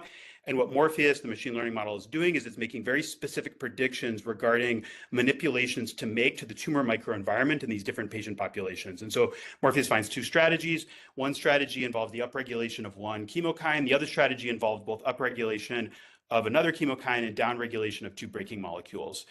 I'll say that Morpheus finds things that you wouldn't predict by naive correlation. We can roll these predictions out and use the model to predict how specific patients will respond to these interventions. And then in specific situations, we've done experimental tests of these interventions. And the interesting thing we're finding, Josh, if you just keep clicking, is that Morpheus can predict inherently combinatorial interventions. And so in some of the tests that we've done in sort of in vitro transwell tumor models, we're finding that Morpheus predicts these strategies such as the upregulation of CXCL10 and the blocking of CCL18 and CCL22, where individual perturbations have really no effect on in vitro T cell infiltration, but the combination of upregulating a chemokine while knocking down two blocking molecules has an effect of boosting T cell infiltration by 20-fold in these limited in vitro models. And so what we're really excited about being able to predict these sort of epistatic effects. Keep going, Josh. And so we've also applied this to colorectal cancer with similar good predictions. Josh, just keep going. And now what we've done is we've scaled this whole strategy up to build a really generalized system that we're calling a cell interaction foundation model. And this model is trained to represent individual regions of a patient's tissue as a graph. And then there's a graph neural network that predicts the gene expression at specific locations in a sample based on the signaling and transcriptional states in neighboring cells. And so this model is exciting because we've been able to train it on a huge amount of data. We've downloaded what we think is all sort of public spatial data. So we have 28 million little tumor microenvironments that were used in training. Josh, if you just keep going. So that's this, go ahead. And now what we can do with this expanded foundation model is we can make really generalized predictions across lots of different tumor types. And so building on this idea of perturbations, we can inject, say, T cells or signaling molecules into this in silico tumor environment and then predict how that information, how that perturbation will spread to adjacent sites in the patient's tumor. Just keep going, Josh. And then we can do predictions like this, where we ask across, keep going, a whole set of different genes. We can ask how the tumor microenvironment and the state of T cells will be impacted by upregulation, downregulation of sort of all the signaling molecules in the genome. So we can build this kind of recipe book. The rows of this heat map represent different tumor types, and the columns represent perturbations. And so what this foundation model is able to do at really large scale is predict for different cancer types combinatorial manipulations that it predicts will boost T cell infiltration and function. And so this model can do single predictions, it can do combinatorial predictions, predicting the impact of upregulation and knockdown. And we're excited to work with different people. I'll just go through to the end, Josh, one more slide. We're excited to work with different groups to test these predictions. And a really kind of major bottleneck for us now is testing predictions at scale in sort of reasonable models. And the exciting thing about these machine learning approaches is data from testing can be fed back in sort of seamlessly into the models. And so if the model predictions are not good and not working, we can use that information to update the machine learning models to make predictions more accurate based on precise experimental tests. So thank you. And thank you, Josh.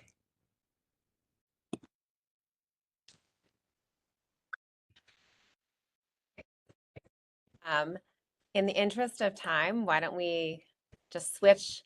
So that was our systems biology perspective on how, I love this, how we can actually use heterogeneity as perturbation and learn from it. So our next speaker, to get us thinking about the synthetic biology side, potentially how we test some of these functional, how we test some of these predictions, I think what Matt was asking for. We have next up Brian Brown from Mount Sinai. So Brian, I'll hand it over to you. Hey, how's it going? Thank you. Thank you guys for inviting me. I don't know am I pulling up my slides? No. Yes, if you can pull up your slides, that'd be great. And if you have any trouble, then Josh will help you. All right. So I think, just a quick comment. I thought I'll become a presenter. These were amazing amazing talks. Can you see my slides? Not yet. Oh, I don't know why. Haven't seen anything yet, so if easier, we're just happy to display on this side. Up to you. Okay, I guess so. I don't know why it's not. Oh, allow for 1 month. Does this work? There we go. All right. So first, I think these were amazing. Matt and Gordon, and I just echo, some of the comments made, which is I'm going to show you some mouse stuff. I think both mouse and human are very important. Mouse for mechanistic studies, and for developing, causal. I don't think they're mutually exclusive. One is better than the other. I think it's, how we pair data sets together, whether it be cell culture, mouse, and human. And I think all of those things, work together for us to sort of build a intellectual model of what's happening in the cancer. So I think this concept was already introduced, which is the one that's very important to us. It's how the tumor develops its sort of spatial architecture, and we think mostly about immune, but I think every aspect of the tumor is spatial, and actually every aspect of biology is spatial because our bodies evolved spatial segregation, right? So I think one incredibly important component is not just where a T cell is within a tumor, but also the fact that a T cell sits there in the bone marrow or sits there in a lymph node. So there is a spatial component to biology that is not just 10 microns apart, but is actually could be 1 or 2 feet apart. It can be in a entirely different part of the body, and that's a major component of the system and how it will behave, how it will adapt, and how it will respond. But I'm going to focus in a minute on just this idea of spatial biology. And here you can see a tumor, a melanoma, where you see the cancer cells in the middle, surrounded by a layer of macrophages, and then surrounded by a layer of T cells. And we try and think about how that architecture came to be and how those macrophages came to be in the state that they came. Now, the other thing that we think a lot about that Gordon introduced very nicely is tumor heterogeneity, which is one of the key clinical problems. And this is an example of a tumor work done by Nick Navin, in which you see 3 different tumor clones. It's a ductal carcinoma in situ, and they have 3 different microenvironments as determined by doing RNA-seq on captured regions of those different clones. And it's amazing that even when they're side by side, they can have these different microenvironments. So one of the things that we're doing with, if you want to call it synthetic biology, is trying to understand this tumor heterogeneity and actually model it in mice, because I think that a lot of drugs may fail, not just because the mouse model is not great, but because we set up our models to succeed, and because we don't set up our mouse models to have tumor heterogeneity like we do in patients. So I think the reality is that not only do mouse models fail, but actually humans fail as well, since phase 1 and phase 2 trials often don't translate to phase 3. And that's because there's a lot of heterogeneity either between tumors or even between patients, and certainly between mouse and human, that we're not modeling. So one of the things that we're trying to do is scale up gene discovery and causal determination of what a gene's function is. And the way probably many of you know this is done is using CRISPR screens. Typically, these are mostly done in vitro, although you can do them in vivo. But the traditional CRISPR screen doesn't allow you to test 2 different things that are very important to us. One is what a gene's function is outside the cell. So how a gene might influence the recruitment of an immune cell or the migration of a cancer cell into a particular area, or the vasculature around it. And the other thing CRISPR screens are not very good at is assessing genes with functions outside the cell. So if you knock out a gene in 0.1% of the cells, like a chemokine or cytokine, and that gene, but 99.9% of the other cells around that cell still secrete the factor, you're going to get compensation, and you're not going to find out what that gene does. So a couple of years ago, we developed this protein barcode system. It's a way of, instead of barcoding at the DNA or RNA level, we can barcode at the protein level. And this allows us to read out CRISPR screens using imaging or flow cytometry. It's a very simple system. It works with antibodies, and you just have triplet combinations of linear epitopes that are arranged in different combinations. So with 14 different linear epitopes that can be detected by 14 antibodies, you can read out 364 unique protein barcodes, which gives you a way to read out a CRISPR screen with 364 different CRISPRs. Okay, and so I'm going to show you what it looks like. So we can take, for example, cancer cells.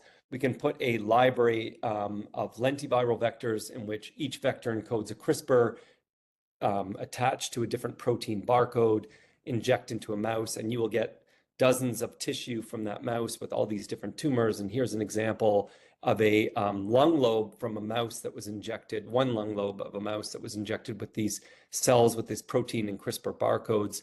And now you can determine which knockout is in which of these tumor lesions. And basically anything you can stain for, you can read out now in a CRISPR screen.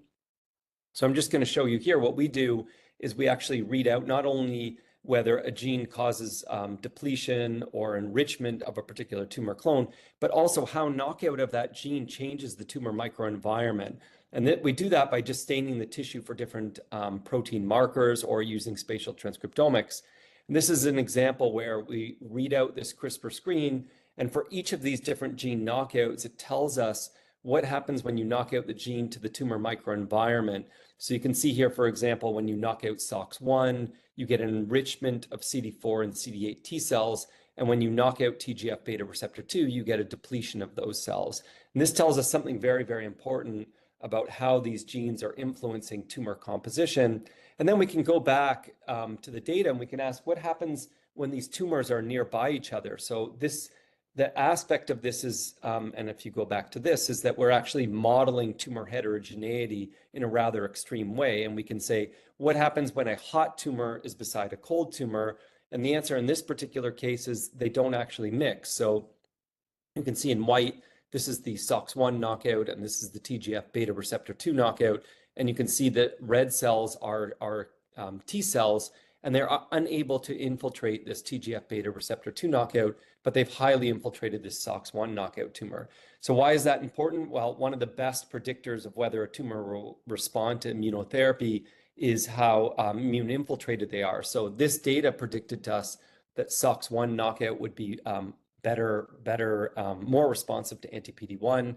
The answer is that it is. So if you just inject a mouse in a 1-to-1 ratio with either control or SOX1 knockout, the SOX1 knockout actually grow better, even though they get this immune infiltration.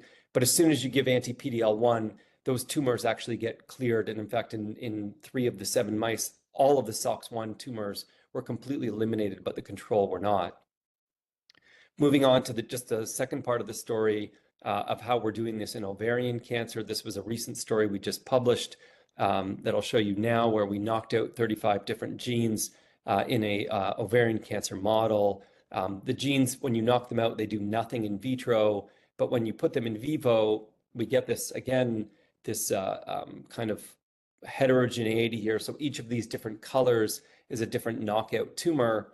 And when you treat these mice with anti-PD-1, they have 35 different knockouts.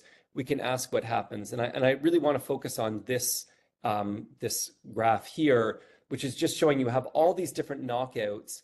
Most of them don't change when you give anti-PD-1, but we saw this one gene, cancer cells with this one gene knockout, they started to shrink when you give anti-PD-1, telling us that knocking out IL-4 in the cancer cells made them more sensitive to anti-PD-1. Now, why is that remarkable? Well, if you think about it, you have this big kind of gamish of different knockouts.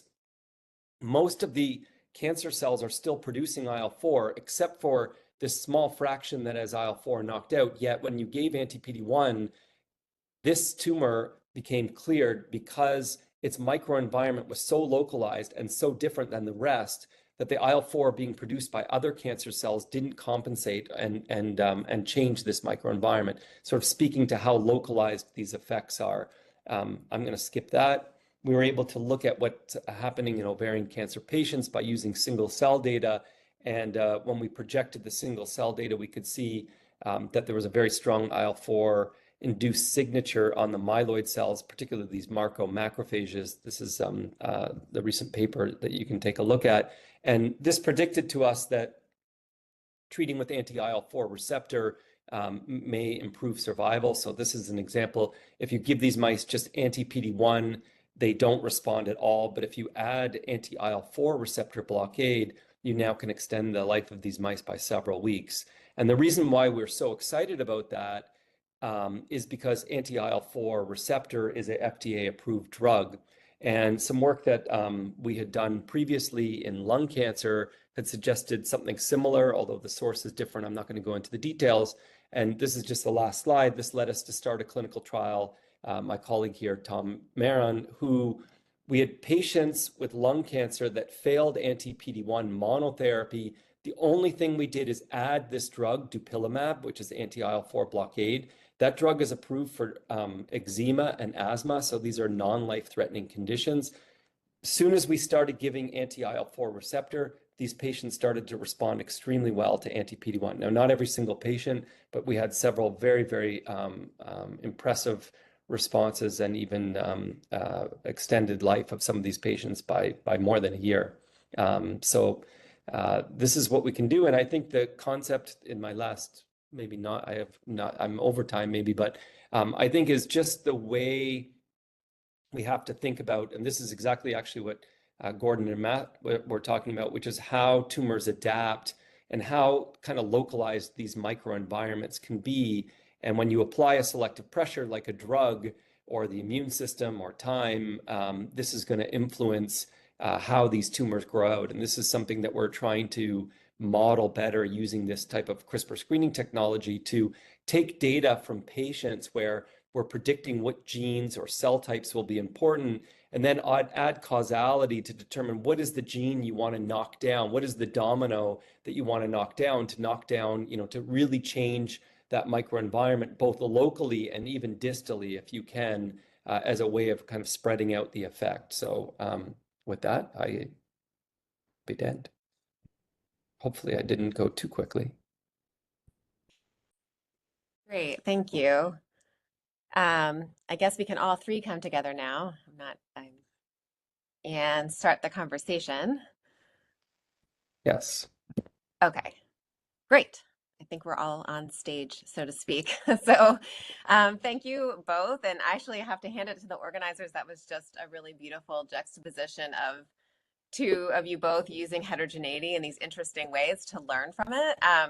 So I think maybe to kick it off, I'll just ask, starting with Matt, maybe to respond to Brian from what you saw. You mentioned at the end you're looking for ways to test your predictions at scale. So what excites you, or what opportunities do you see from Brian's? I mean, it's a tour de force, Brian. So I'm so excited. I mean, I agree. Exactly, the ability to make complex perturbations in vivo, different types of models and get at combinatorics, I think is transformational for what we're doing. So I would love to work more with you.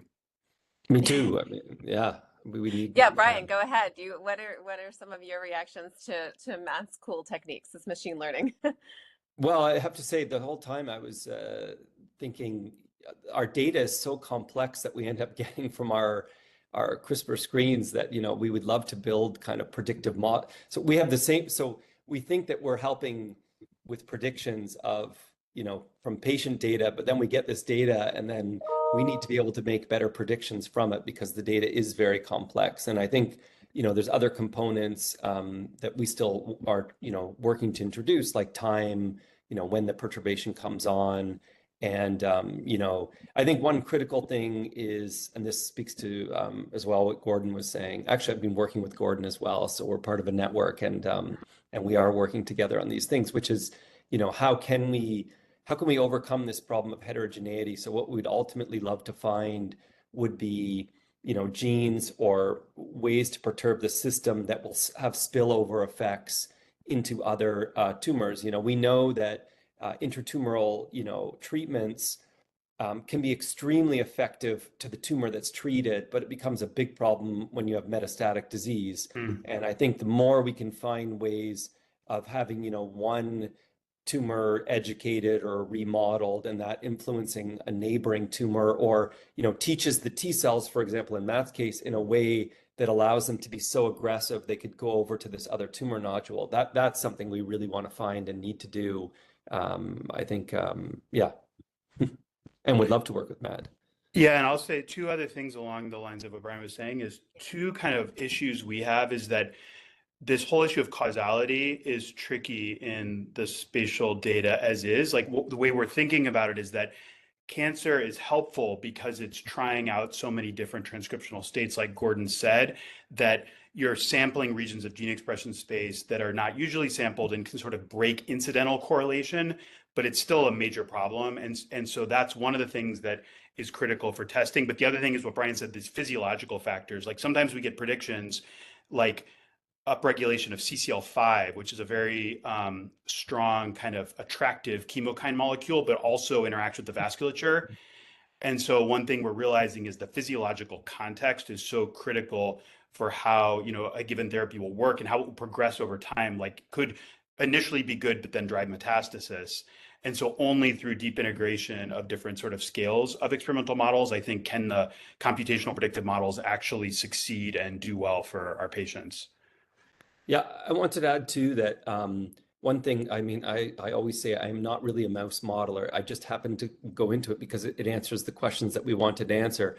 And one of the things that I think that we need a better handle on is more quantitative biology in terms of even like the stoichiometry of different cell types, and the quantitative measures of, protein amounts and all these things to make our in vitro models of humans better, I think. And I think that's where we need to know, exactly what a human looks like, exactly what these models look like, and then, provide this will, educate our kind of in silico analysis, because I think there's so much feedback happening at very low quantitative levels that we're not picking up very well. And that I think, for example, interferon gamma, which is actually the SOX1 story I was showing, is a famous one. So why is SOX1 doing this? Well, because interferon gamma signals, and then the strength of that signaling is determined by SOX1.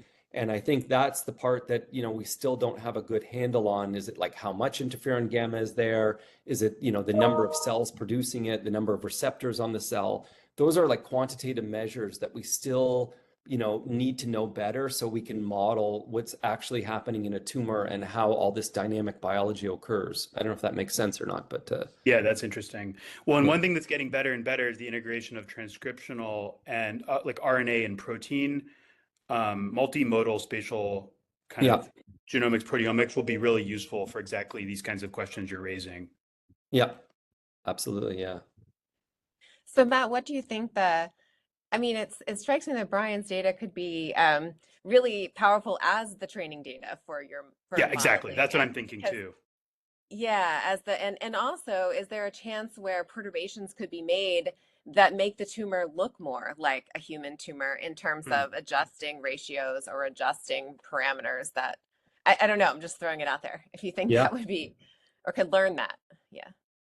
Yeah, I think that is what we're trying to work towards. I think, the modeling, people can tell me if I'm wrong, but a lot of the modeling has been based on, the genetics of human tumors, right? So people put in KRAS mutations and these type of things, which is fantastic and amazing. But as Gordon said, that's like only 1/10 of the story, right? So there's like epigenetic things that happen over a tumor's lifetime that cause it to take on a state that may not be modeled just by having a KRAS and then passaging the cells in vitro or even having this transgenic mice. So we need to develop better models and better sort of representations of human tumors. But I'm of the belief that, we don't have to get every system perfect. So this is a plea to reviewers out there that no system is going to be perfect. And what humans are really good at is taking like 4 different data sources.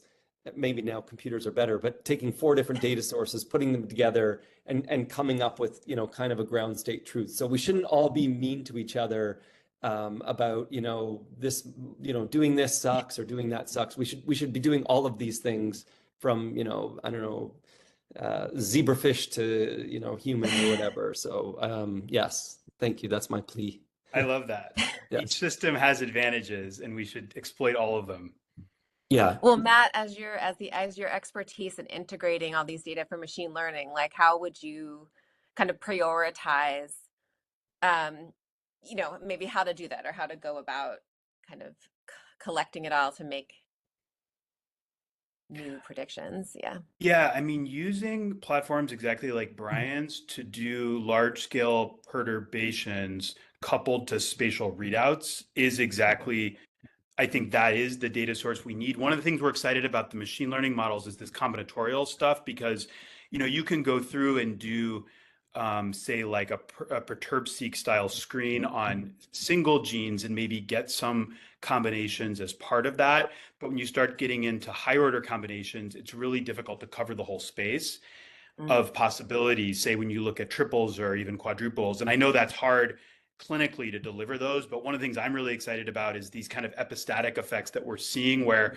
something won't work, CXCL10, but then you knock down two signals coming from Tregs and M2 macrophages, and all of a sudden you get a huge boost. And so one of the things I really want to advocate for is combinatorial perturbation data, where the models are directly making predictions about sets of things to try, and then those can be delivered, at scale to tissues, and even could exploit, within a tissue you have heterogeneity you can exploit using spatial readouts. The mouse human thing is also obviously really interesting and important, and I worry about neoantigen burden in the data we look at, because we're really blind to it, and I understand that's a big issue in actual human tumors. And so I think about that too without knowing what to do about it. Yeah. Yeah, I Um, couldn't agree more about the combination, really. I mean, I was going to say, do you want to say any more about that, Brian? That combinatorial thing is, it's well, yeah, a it's major challenge. Yeah. it's where, scientists and FDA are not necessarily, and companies, this is like just it's a weird thing that we will come to the conclusion that there's obviously, in the same way that, we basically cured HIV by made several components. That's so much simpler in a way than, targeting cancer, and yet, we're expected to hit one molecule in cancer. So I think we should be doing multiple, and this is in a way what we're doing with new types of CAR T cells, where you can arm them, and now it's doing antigen specific killing, but then releasing a payload. These are all ways to do that. But I think getting drugs working together, drug companies working together to hit multiple pathways is super essential. And we're even seeing that with bispecific antibodies. So Summit Therapeutics has an antibody, targeting PD-1 and VEGF, and the clinical data looks pretty amazing. So I think there's so many reasons to do this. And when we do perturb map, which is what we call this technology, I don't think of it as a way to do one knockout. I mean, the barcode system, we could put 5 perturbations in each one and then just label them with a pro code, and then do perturb map. I absolutely, this is the way we should be doing it. What we lack and what we need from people like Matt is just the predictions that need to be made of what we should put together, because the number of combinations is just too high. So that has to come from patient data. Right. Catherine, I'll add one more thing based on what Brian said with BiTEs, is that one thing, we're seeing something very similar, which is that drug companies like Amgen has this BiTE against DLL3 that for small cell lung cancer, and you look at the data and there's like a 50% response rate, and this is like a common situation. And we're kind of thinking that these situations where there's a clinical effect that is impacting a minority of a population could be opportunities for combinatorial inquiry about what can be added as an adjuvant to that other half of the population. And I know this is a common story, and so something we're hoping is that structures can emerge to support these kinds of combinatorial trials, even if they're in the context of an existing approved therapy. I was told we can have a few extra minutes. And so I wanted to introduce one other axis. We have the spatial data, but of course it's spatiotemporal that we're talking about. So I wanted, maybe starting with Brian, if you had ideas of how to add the temporal axis as you think about your technologies. Yeah, we do that a lot. So I didn't show it here, but we'll take multiple time points. And I think there's actually an interesting thing. So we'll take multiple time points, and then now we've worked out ways that we just turn on the perturbation after the tumor's already seeded. But I do think that when you take a lot of data, which we're doing, and this is again where computational, would be great. We'll collect, like, let's say we do 10 mice or something, and then we'll get like 2,000 or 3,000 tumors, like separate lesions. Those are actually snapshots in time. So you'll have like the same, and actually it makes the data messier. But if you're like really good at that, I mean, computational guys are good at that. So they can take that, like if we have like 100 different tumors with SOX1 knockout, they are at some different point in their life cycle that can be sort of worked out, that maybe this is like after the T cell is exhausted, this may one be before. And I think what's helping us, and we'll be able to integrate this, is once we get more and more spatial transcriptomics data, I think the computational will help to work out the sort of different life stages of a particular knockout, in addition to us actually physically kind of changing the time points. But couldn't agree, spatial temporal is so key, the temporal aspect, absolutely. Yeah. Yeah, And I Matt, you want agree. to have some last comments No, on I how agree. the I mean, so two computational things. challenge? Yeah, I mean, give us messy data. That's amazing. Yeah. And the messier the better, as we're saying. That's a lesson for today. And then there are good ways. Once you have the dynamic data, you can do model training on both static gene expression, protein abundance, as well as dynamics. We're super interested in making dynamic predictions and rolling them out and then seeing how they agree or disagree with what's happening actually clinically as patients are responding and even like repeat biopsied. The other thing I'll say that I'm really excited about is that the spatial methods are getting better and better at looking at signatures of dynamics like copy number variation in tumor cells. And my hope is that if you can rebuild dynamics, say lineages of tumors, even from static snapshots, you can start seeing how amplification of say like PD-1 or EGFR receptor might change cell interactions. And so I think we can get a lot from snapshots. And then when Brian generates all this amazing dynamic data, we can integrate it directly into model training. Well, one comment I did want to make related to this, which is the challenge, I think, for is scaling up some of these very expensive techniques. So what I showed you is super cheap. Perturb map is like, you stain with 15 or 20 antibodies, and you can do thousands. We're trying to do we are doing spatial transcriptomics data now. The cost to skip, the cost becomes very, very high. And that worries me a little bit, that we need better ways, we need ways to bring down the costs of some of these technologies so we can scale them up for the type of stuff that, for putting in in building these models. Because I know histopathology is what a lot of the foundational models are using because it's so cheap to take, just histology data, but it's not as good as if we could do that on millions of or thousands of spatial transcriptomic data sets. But the cost is just so ridiculous now for us to do this. And so we're working towards trying to help solve some of those problems as well. Okay, well, thanks to both of you for a great conversation. And I think now we get to head to a break. So thanks, everyone. All right. Thank Thanks you, again. everybody. Thanks, Brian. Thanks, Catherine. Thanks.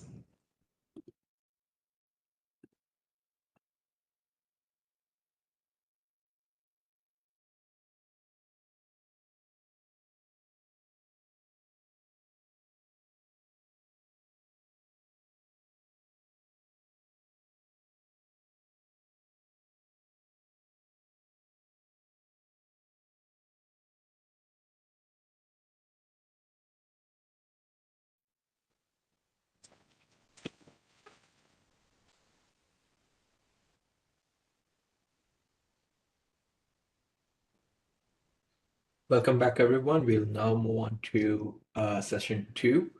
I'm honored to introduce Dr. Stacy Findlay, Professor of Biomedical Engineering, Chemical Engineering and Material Sciences, and Quantitative Computational Biology at the University of Southern California.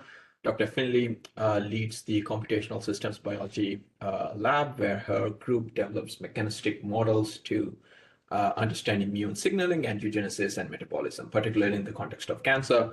And her works involves, how quantitative modeling can guide biological discovery and therapeutic development. We are thrilled to have you, Dr. Findlay, with us today to help moderate the next discussion. Over to you.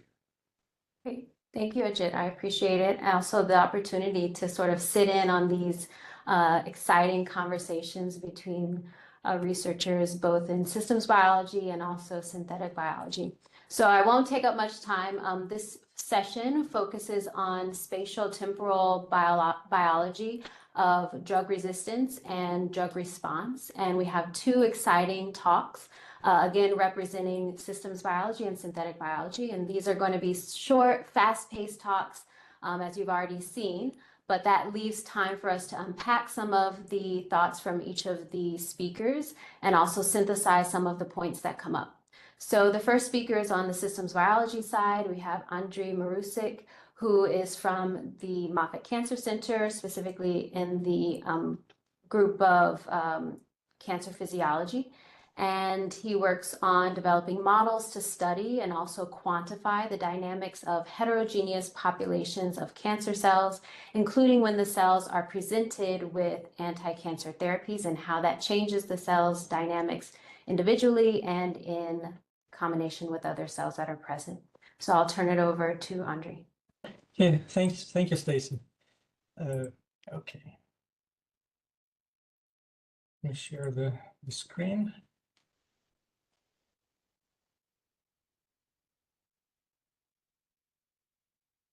Do you see can you see the screen? Can you see the presentation? Yes, looks good. Okay, great. And I'm really honored to be part of the conversation with so many fantastic talks and discussions. So as Stacy mentioned, our lab is trying to understand how initially responsive tumors develop resistance to small molecule-based targeted therapies, which phenomena across the board in different diseases and different types of small molecule inhibitors.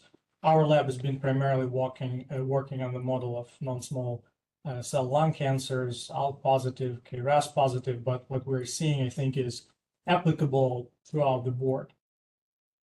And Gordon has presented a very great lay of the land of the challenges we're facing, and specifically the challenges presented by intertumor heterogeneity.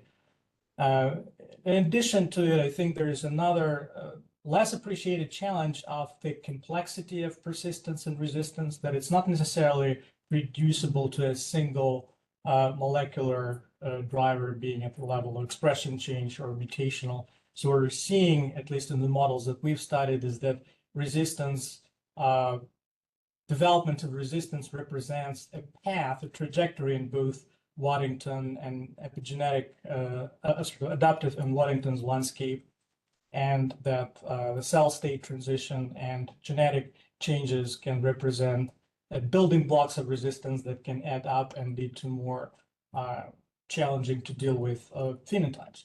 But on the subject of today's conversation, obviously these therapeutic responses in patients occur within complex tissue microenvironments with variable microenvironmental habitats and niches and gradients of the nutrients and growth factors and drug concentrations, etc.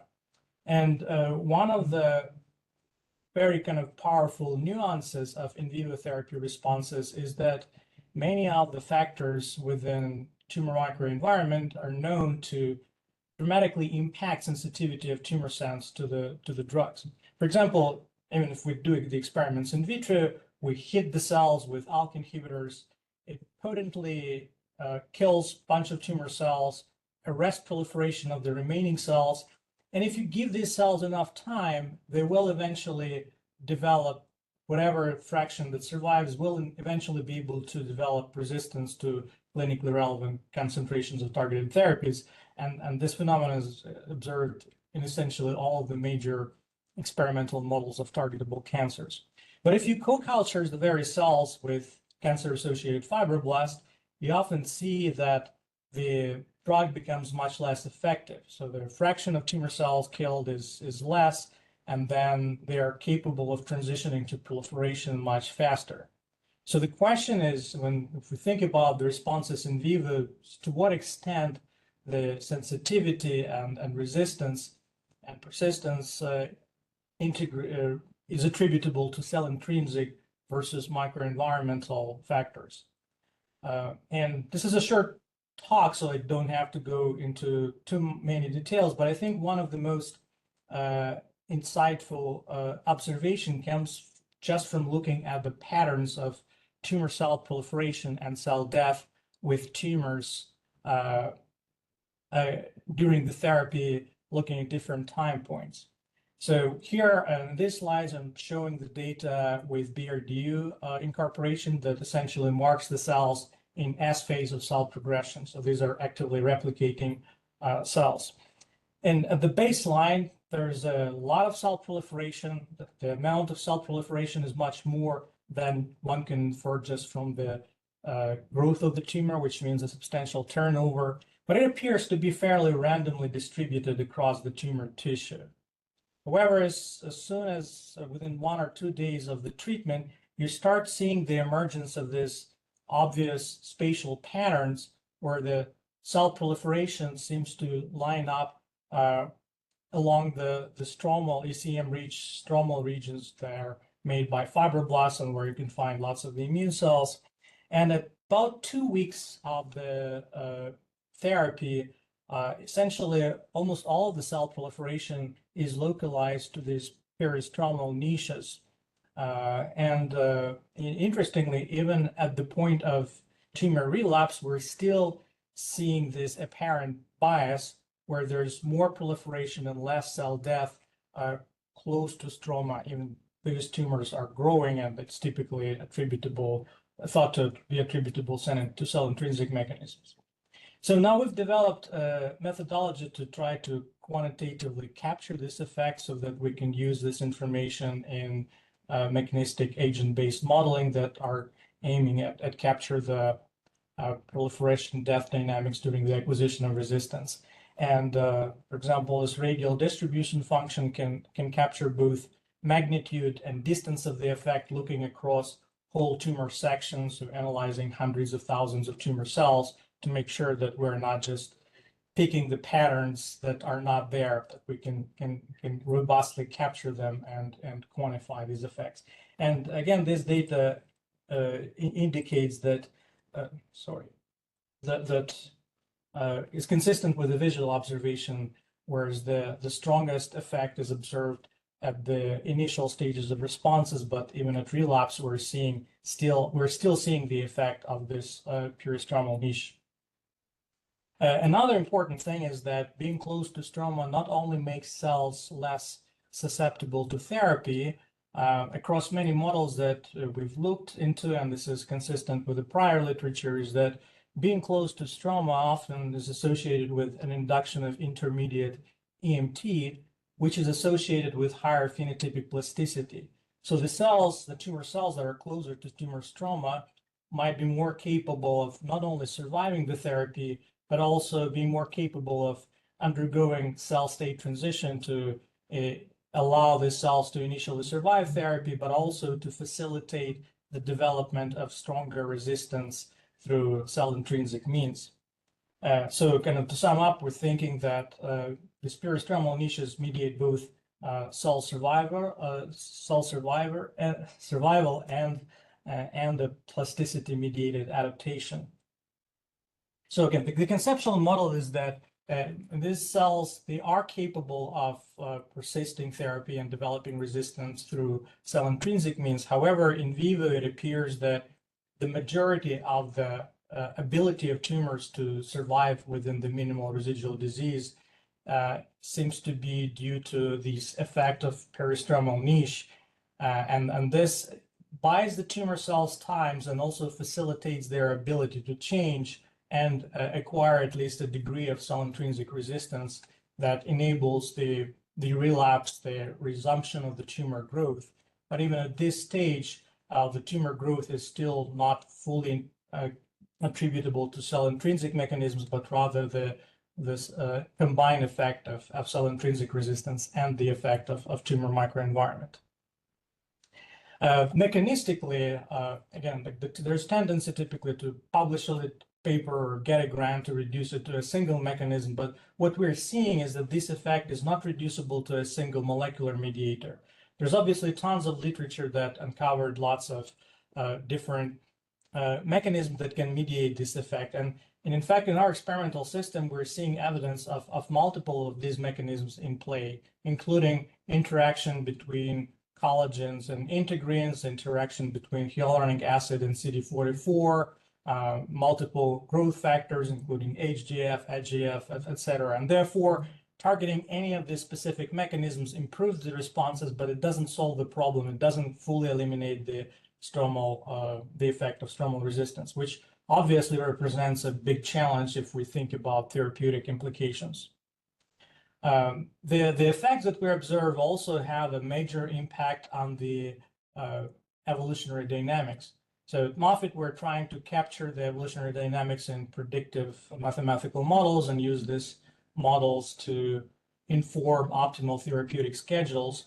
And in this particular set of experiments, we're spiking in a small fraction of intrinsically resistant tumor cells mixed with the majority of therapy-naive cells. And we're seeing that when we start the treatment, we get these remarkable spatial patterns that are emerging, where the resistant cells are outcompeting naive cells outside of the peristromal niches, but the close to stroma, it's about 50-50 mix, so that it's indicative of the fitness boost that these naive cells receive close to stroma. And it leads to a fairly interesting emergent phenomenon of the indirect protective effect, where the expansion of resistant cells limits the amount of tumor shrinkage and limits the loss of peristromal niche. And then as it enables the outward expansion of the tumors, it now provides new niches that supports the otherwise tumor therapy sensitive cells, giving them time and the ability to develop independent trajectories to resistance, which leads to a more heterogeneous tumors in terms of the resistance mechanisms, and obviously presents additional therapeutic challenges. So there's like few take-home messages. I think that in vivo therapy responses cannot be reduced to either purely cell intrinsic or environmental responses. They represent a combined contribution of these effects, and the relative contribution of specific mechanisms and intrinsic and environmental appears to change over time. So there's important temporal aspects. And both cell intrinsic and microenvironmental mechanisms are multifactorial. So again, going after a single silver bullet is not likely to provide the solution. And therefore, focusing on a single target at a time is doomed to ultimate failure. And I think the only way to really solve the problem is to really embrace systems biology approaches and trying to understand the complex net of interactions and cell states, and use this knowledge to predict optimal therapeutic targets, but also being willing to change the targeted therapies over time to account for this complexity. And with that, I think I'm already slightly over time, and thank you for your attention. Great, thank you. Lots of little nuggets that we're going to come back to in the conversation after the next talk. So I made lots of notes, and then there's also some activity on the collaboration space as well. I'd like to just introduce briefly the second speaker, who is on the side of synthetic biology. And so this is Pulin Lee from MIT in the Department of Biology. And they study the gene circuits within cells and how that mediates cell-cell interactions and cell-cell communication in multicellular environments, including in the context of development. So it'll be interesting to sort of see or think about how some of those tools could also be used to study cancer biology as well. Pulin?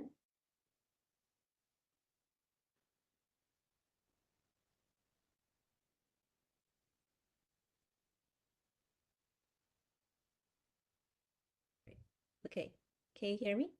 Yes, excellent. I don't Yes. quite see your slides. Yep, okay. Okay, slideshow? Great. Okay, all right, thanks, Stacy. And Stacy mentioned I'm actually a developmental biologist. We're studying spatial temporal dynamics in developing tissues, but I'm really excited to see how many of these concepts and questions we care about really overlap with cancer biology. So I'm here to look for new inspirations and collaborations. So yeah, so my lab mostly really interested in understanding cell-cell communication, especially these external signal, how they control cell states and function. And as we know, a single cell receives signal, it undergoes state transition, and I determine the cell function. And within the tissue, these signaling activities are really spatially patterned. For convenience, we call them signaling landscape. And this creates spatial patterns of the cell states, and ultimately it will control the tissue form and the function. And we now have a lot of the tools to measure these cell state patterns, as we heard all these fantastic talks using single-cell RNA-seq or spatial transcriptomics to really map the cell state. The question we care a lot about is how do you go from the cell state and map back to the signaling landscape to really understand how the signaling environment really drive the formation of these patterns, as the previous speaker showed, that really interesting patterns after drug treatment. So for this, just very brief history about in development. Oftentimes we rely on animal genetics to figure out which signaling pathway is involved in which developmental process. It's very, costly, labor intense, and takes a long time. And recently, there are lots of statistical models that have been developed to infer cell-cell communication.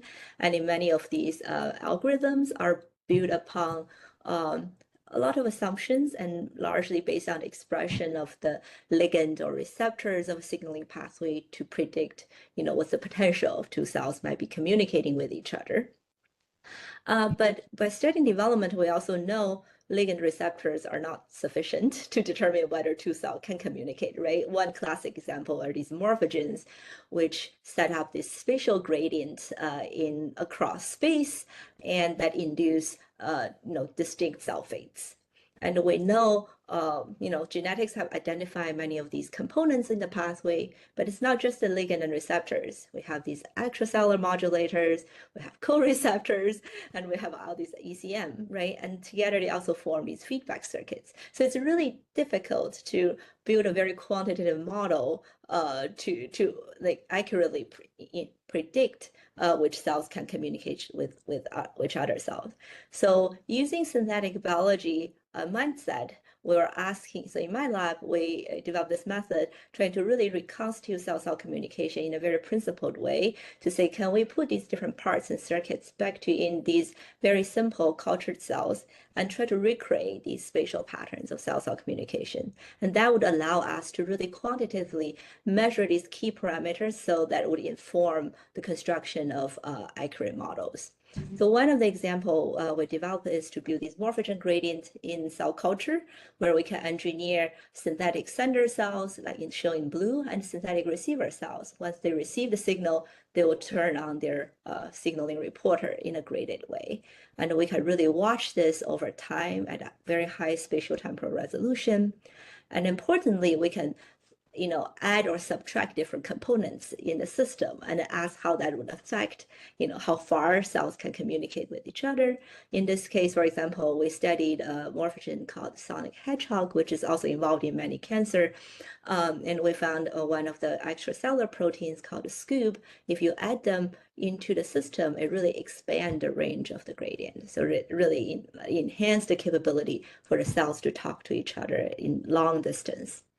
And in addition, we have developed tools to track individual signaling molecule in the system using single particle tracking, where each dot is a single molecule. We can really track their movement and learn about their the biophysical properties of these molecules, what control their diffusion and how far they go.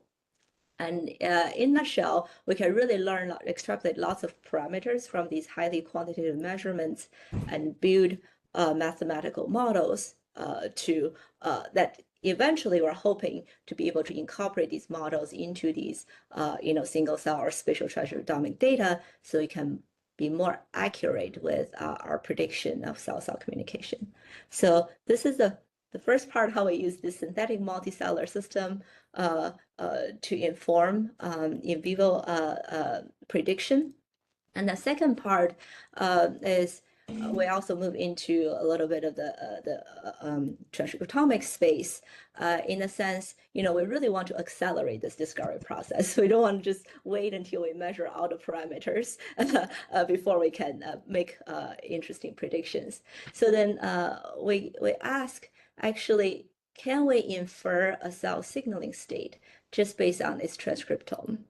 Now we sort of skip the ligand receptor interaction, just only focus on the cell autonomous information. The reason we thought about this is because we know signal activation often induces transcriptional changes, right? So we're asking, actually, are there sort of, we call this transcriptional fingerprints associated with each signaling pathway that we can use to predict which signal a cell has received.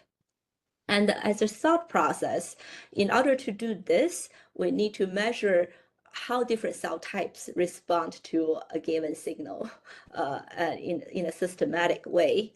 And then we can do this in vitro at large scale, very difficult to do this in vivo. But then we were asking, can we use the information we learned from these in vitro sort of synthetic high throughput experiments and to apply them to in vivo cells, right? And to do this, I think we will initially face two key challenges.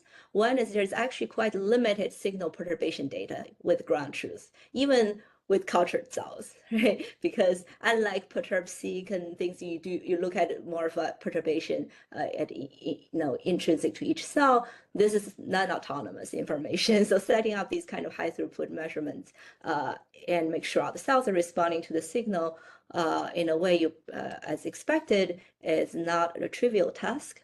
And the second one is a sort of a conceptual challenge. So anything we learn from in vitro, is it actually really generalizable cross cell types, cross species, applied to other cell type?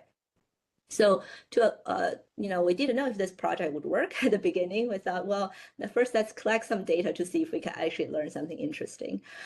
For this, because we study mostly developmental signaling pathways, we're fortunate to have these, stem cell, embryonic stem cell or iPSC models where we can induce the cell differentiation with sequential combinations of these key developmental pathways. We gave the cells a particular combinatorial code of the signal activation, and then we switch it 24 hours later. So we can do this sequentially, in multiple steps. And in the end, we can push the cells to very diverse cell states, and then we sequence the cell, right? So now we know the signaling history of the cells, and we know the final states of the cells.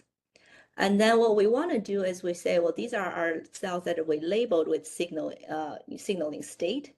And can we integrate together with cells from in vivo and then use what we learned from this in vitro perturbation to learn these classification rules to see, okay, these in vivo cells, do they look like they have turned on Wnt signal, or how do they look like they turned on BMP signal? Okay, so to do this, we developed machine learning models, the transfer learning methods. We call it ARIS, to basically transfer information we learned from these synthetic experiments to these in vivo natural cell types.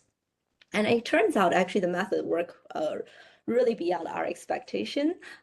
So with this, we could take any in vivo mouse embryo development data set and annotate the signal combination, of course, respect to these key developmental morphogen signaling pathways.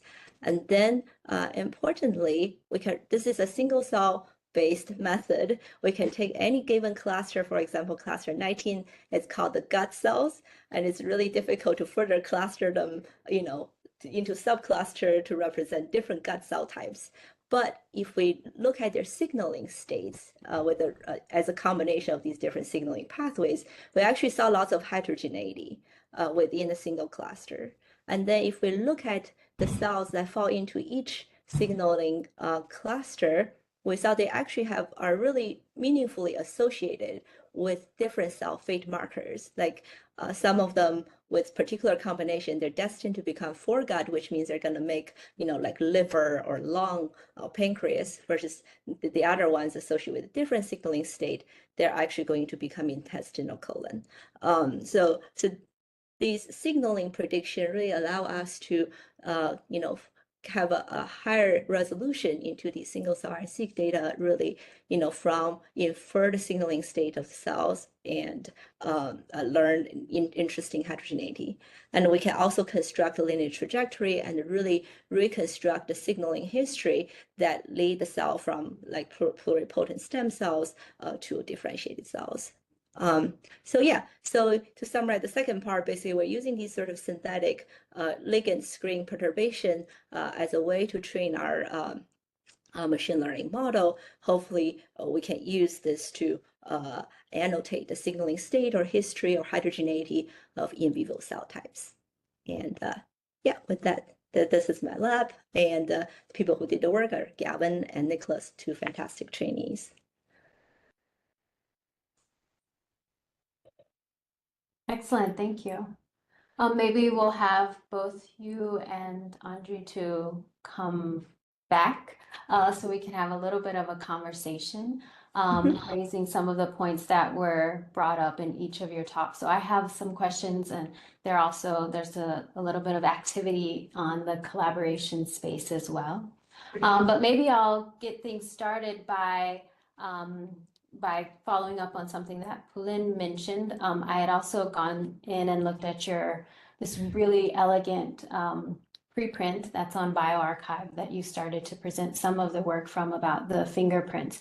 So how might you think about the application of that in the context of cancer biology, right? So that we can better distinguish both the temporal, which you didn't quite mention much here, as well as the spatial cell responses to perturbations. Yeah, no, I think we're relatively new to this field, but this method has been, combining high throughput perturbation with the machine learning models have really led us to do things that we were not able to do before. So I think in the context of cancer, there's a lot of synergy here. Like if we can measure cell responses to many different signaling pathways that are relevant to cancer, development, drug resistance, tumor niche, in a high throughput way. But of course, importantly, you want to measure the responses across diverse cell types so you can learn generalizable features. If we can build training data like this, I think it could provide a very powerful resource for annotating, predicting what is happening in a natural, tumor context. And we are trying to get a little bit into sort of, can we use this method to analyze spatial transcriptomics data, which usually is not as, the depth is not high as single cell RNA-seq data.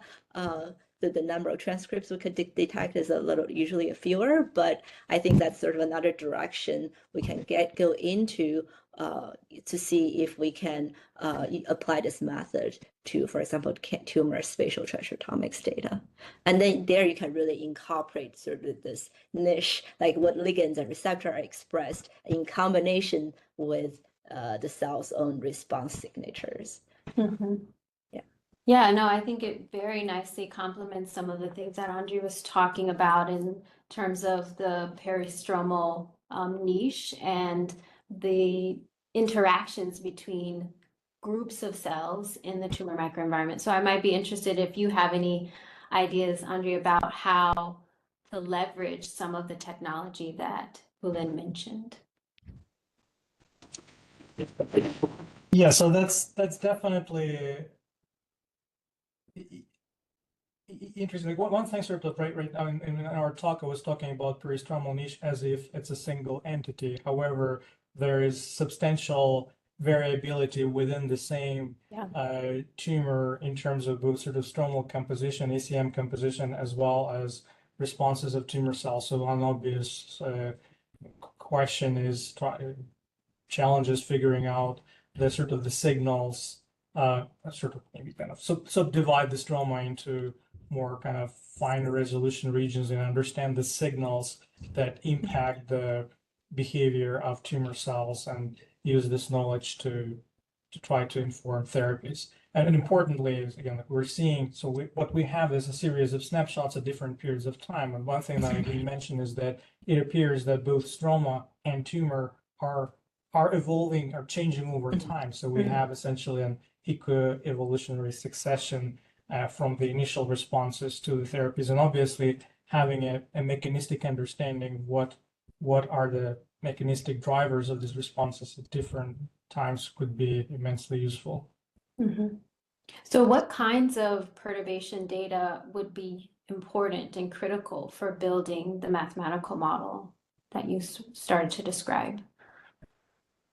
So for the models that we're building, we're not looking at the specific mechanism. We're just trying to capture the evolution of proliferation death dynamics, where basically we're allowed to start with certain probability of tumor cells to proliferate and die, and they're influenced by stroma proximity, and then we allow the cells to change through adaptive responses and mutational responses, and we're trying to kind of build the models that can capture the dynamics. So for this kind of model, the knowledge of specific mechanism is not needed. However, if we want to develop kind of optimal therapeutic interventions, that obviously that we need the more kind of systems level signaling modeling that could reveal the signals and identify the signaling nodes that would be most beneficial to interfere at any given time point.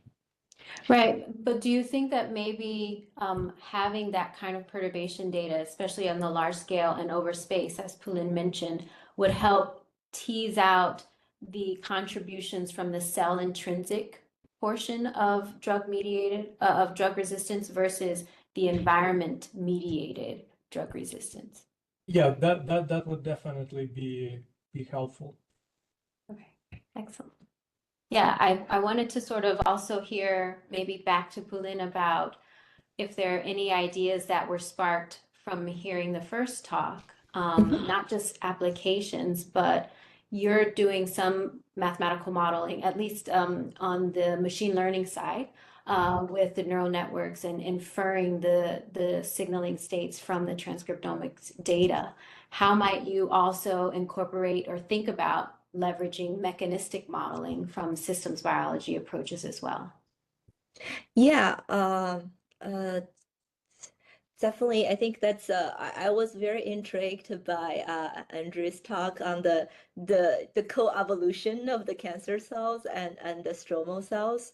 I think thinking from sort of the cell communication or circuit perspective, I think this is a really interesting dynamical system to model. And of course, I would love to be able to make prediction on the signaling. And of course, if you can tie that to sort of gene regulatory network or the states of the cells, right? And then you can build this sort of multi-scale model of the system. That'll be really, really fantastic.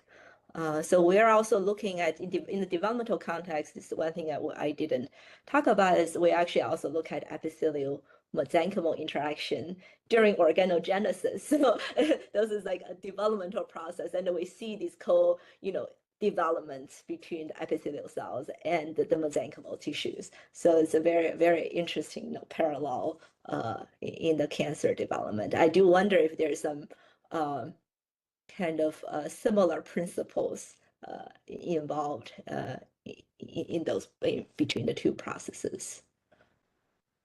Like as Gordon highlighted in the keynote talk, the cancer cells are not really inventing anything new. They're more of a tapping into the enormous potential for developmental programs that the cells already have. It's a matter of getting access to them. Obviously, understanding the development sheds light to cancer and probably vice versa. Yeah, maybe building on this sort of tangent on how to incorporate themes from development into cancer biology. A question came up in the collaboration space about saying that we know that there are specific hierarchies over space and time, hierarchical cues that influence development. How might we think about that, like the analogous setting in cancer biology?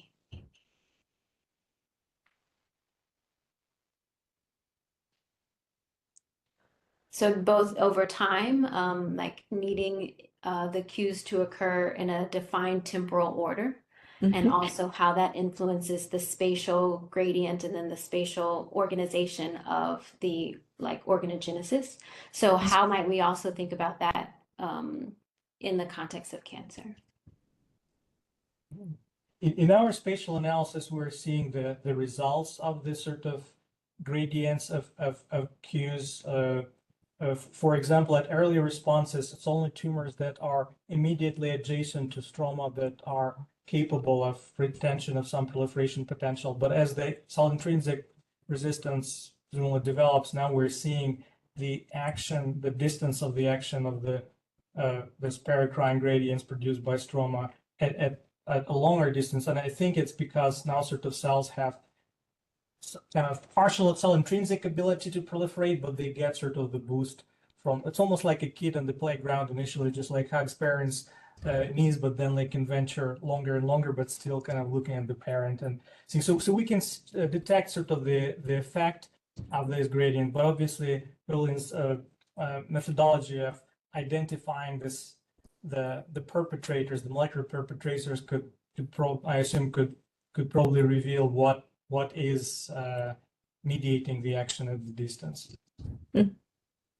Yeah, that's really interesting. Do you think the initial resistors and then they will proliferate, sort of the progenies from these initial resistors will develop independence on the niche by acquiring, like, I don't know, the new mutations or so that allow them to grow even outside of their niche? Yeah, and what we're seeing is not really kind of in most cases, it's not just genetic mutation, but more of a kind of the cell state transition. Basically, it's cells, I think, figuring out the configuration of gene regulatory network through cell state transition that allows them to be less dependent on a niche and proliferate outside of it, although they, at least some of them, can still benefit from having that a little bit of an extra boost of the perhaps now a kind of a weaker signal that can reach 3 or 4 cell distances away. But obviously kind of coupling them with this assays and trying to figure out, can we see a molecular signature of a specific growth factor, say HGF or FGF or whatever could explain this. That could be quite cool. I guess that's sort of also inspiring to think about so if you think about the cancer cells, I'm thinking about the sort of French flag model. Some of them are very close next to the niche and some are a little bit away from niche. Do you think there are communications between the cancer cells that are in different states to create, further sort of ecosystem or? Yeah, there's it's a great question. We've seen evidence, and obviously there's multiple papers that report evidence of the communication between sort of the cell types. In our sort of experimental system that we work with, we don't see a strong evidence of these interactions in vivo, but I believe, sort of based on what we've seen in other contexts and what others published, that's definitely a possibility, and actually we have some intriguing prelim that we do see evidence of interactions, including in vivo, but we were trying to identify and uncover the mechanisms. Maybe, Pulin, I can come back to another question that I was interested in. It's related to the temporal aspect. So you talked a lot about space, a lot about the morphogen gradient, and then how that gives rise to signaling features and how the intracellular gene circuit is also influenced. I think there's bidirectional influence in that context. Where does time come in, and how are you thinking about that? Yeah, the interesting, like when we collect all these in vitro signal combination data, we're very interested in the temporal aspect of the signal, because if you think about development across different species and without so many different cell types, it's really most largely rely on 6-7 core morphogen signaling pathways. And the reason, thinking about generating diversity, right? It's really they're used in combination and sequentially. So time is a really interesting variable, because if basically the space of manipulating time is infinite, right? You can change the sequential order, you can change the duration, and all these continuous variables. So I think from developmental perspective, this can create lots of diversity in the cell states. So I assume in cancer, this is probably something that exists as well. So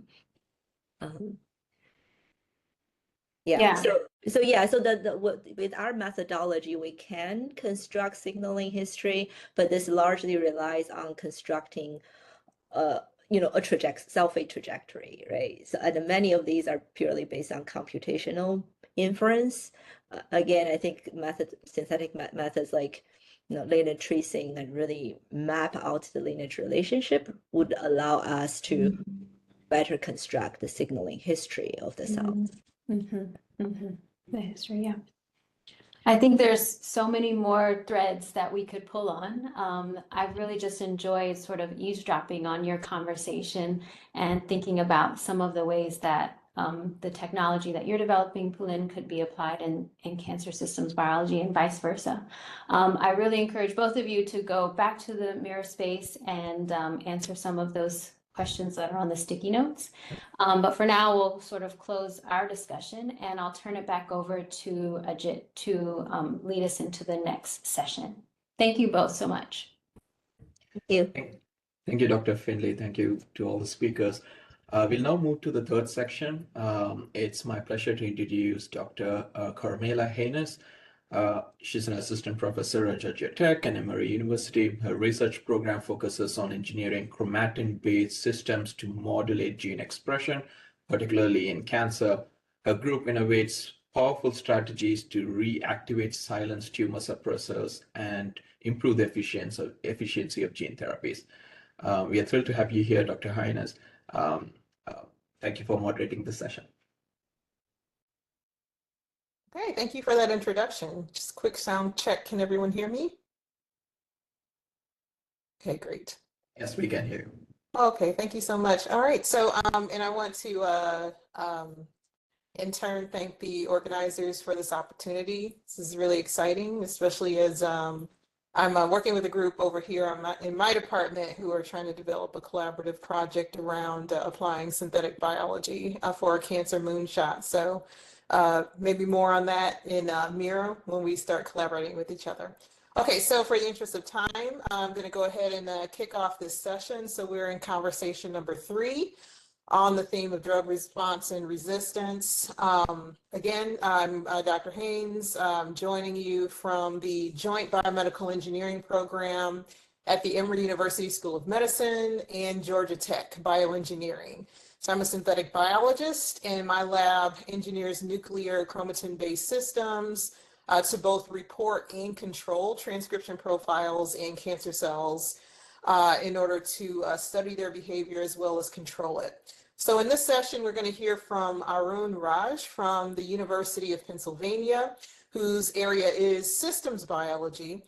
So he's using innovative tools for cell lineage tracing and is joining us to explore the question of how we can quantify the relative influence of space and cell identity on resistant states. And then after that, we're going to hear from Justin Pritchard from Pennsylvania State University, not to be confused with University of Pennsylvania, whose area is synthetic biology.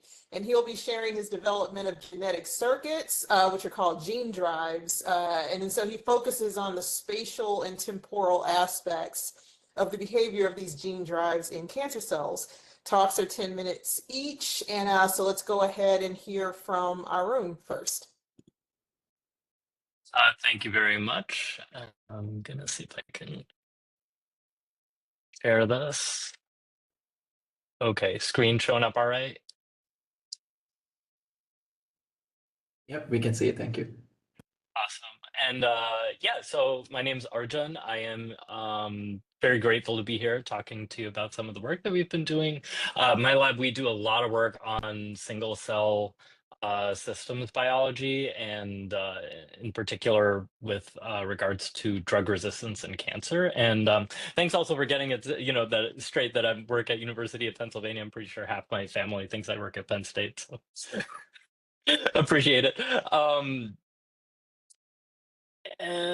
Okay, so I would like to pose the question, how can we quantify the relative influence of space and identity on resistant states? So there have been so many beautiful talks today talking about resistance and heterogeneity within tumors and all the different factors that can play into how how tumors become resistant to different drugs, and how we might combat that. So I'm going to throw one more thing in there. Why not? So I think, we've seen a lot of examples of things like spatial transcriptomics and, related technologies. Back in my day, we just used to call it RNA fish, but whatever. So here's, a UMAP that looks a little bit like a whale, a killer whale here, and you can see all these different cell types. And then if you project that onto actual space, what you'll see is that there's a lot of spatial structure within this tumor section. And so a lot of what we're calling types, are they really types, or are they more like a spatial organization? And I think it can actually be surprisingly hard to tell that apart. So you'll see this sort of layered looking area around here. This is from a melanoma tumor, sorry, I should say, grown in a mouse. So, you slice it up, and then we did spatial omics on it, and you can see there's this, is this like vascular cells? Is there some sort of a necrotic space here with some ring? It can be hard to say, actually, if it's something, is it like a cell type, or is it just a response to some sort of area there?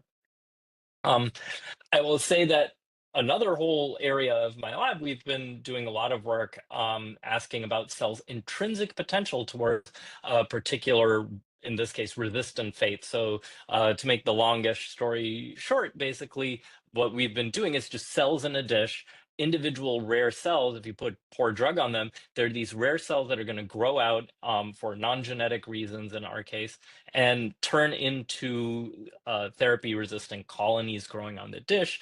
And this initial state of the cell actually gets encoded into that cell. And actually, I think Gordon's talk at the beginning, talking about stress response and the formation of epigenetic states. We have a preprint out about that. In case you're interested, and I really think that is very prescient and right on. All that to say that intrinsic potential of these cellular states, again, these are just in the dish, so they will grow into very different resistant colony types, all these different things that you can see on the dish here. So clearly there's some intrinsic aspect to what a cell is that can influence what it does. Okay, so what wins most of the time? You've got cells that want to do their own intrinsic thing, and then you've got cells that are influenced by their environment and so forth. We wanted to come up with a way, if we had a way to trace clones, and I think, again, Gordon was saying tracing clones is important, could not agree more. If we had some way to discriminate between clones, we could discriminate between spatially driven or clonally driven patterns of cell states. So for instance, if we have, let's say the red color in the nucleus labels the clone, and then we have this boundary between two different cell types. Now, it could be, if it's spatially driven, that clones don't matter. So here's your clone boundary, and it goes across, and it's in some way independent of the spatial boundary. But if it were clonally driven, then what we would see is that the cell type boundary would match the clone boundary. So how could we actually do that? I'll just tell you very quickly about some work from two really talented postdocs, Grant and Yael, and also a really awesome undergrad, Caitlin. So we wanted to use hybridization-based spatial transcriptomics because it has super high resolution. You can really see down to individual molecules, and that's awesome. The problem is that, barcode diversity is pretty hard to get to. So let's say we have, you want to make enough of a target barcode region in order to build these probe sets, and you have to build a panel of probes. So we built 96 probes. I won't get into 96 different barcodes and just manually put them into plasmids. Obviously, 96 is not a huge amount, but what we did is, if we transfect them at very high MOI into these cells, the cells will get multiple integrations, and then these multiple codes allow you to get to very, very high diversity. I'm going to make a longish story quite short and just say that this works. So this is what these barcodes look like, multiple codes. This is, again, cells in a dish right now. And what you can see is that here are these barcodes, and these are cells that match up. And you can see often they're near each other, which is good. Sometimes they're a little far from each other, so they kind of ran around on the dish. So this would be really hard to pick up just by, using spatial proximity. You can find that there are definitely clonal expression patterns that express in particular clones of cells, again, in the dish. So we took these same cells and put them into tissue, into mouse tumors, and then slice those up, put them on the on the slide and did the same sort of thing. And you can see that we can pick up these clones of cells, again, with the single cell resolution in the actual tumor section itself. And we did this across multiple xenografts. Many, if not most, of the gene expression patterns often seem very, very organized in the sense that, you know, they have this strong spatial correspondence to them. So this is VEGF-A expression is on the on this kind of like patch over here on this line, and these are the clones, and they don't really seem to have much correspondence. So here's, for instance, VEGF and MIDF are going to have these, you know, clearly very spatially defined expression patterns. But here's an example of a gene, SFRP1, that has a clonal expression pattern. So clone 31 cells have all these red outlines. And of those cells, a very disproportionate number of them are positive for SFRP1. And what you can see, so the red ones are the clone 31, and then there are all these other clones mixed up in between. It would be very hard to make this determination without being able to trace the clones, because the clones are getting all interwoven with each other.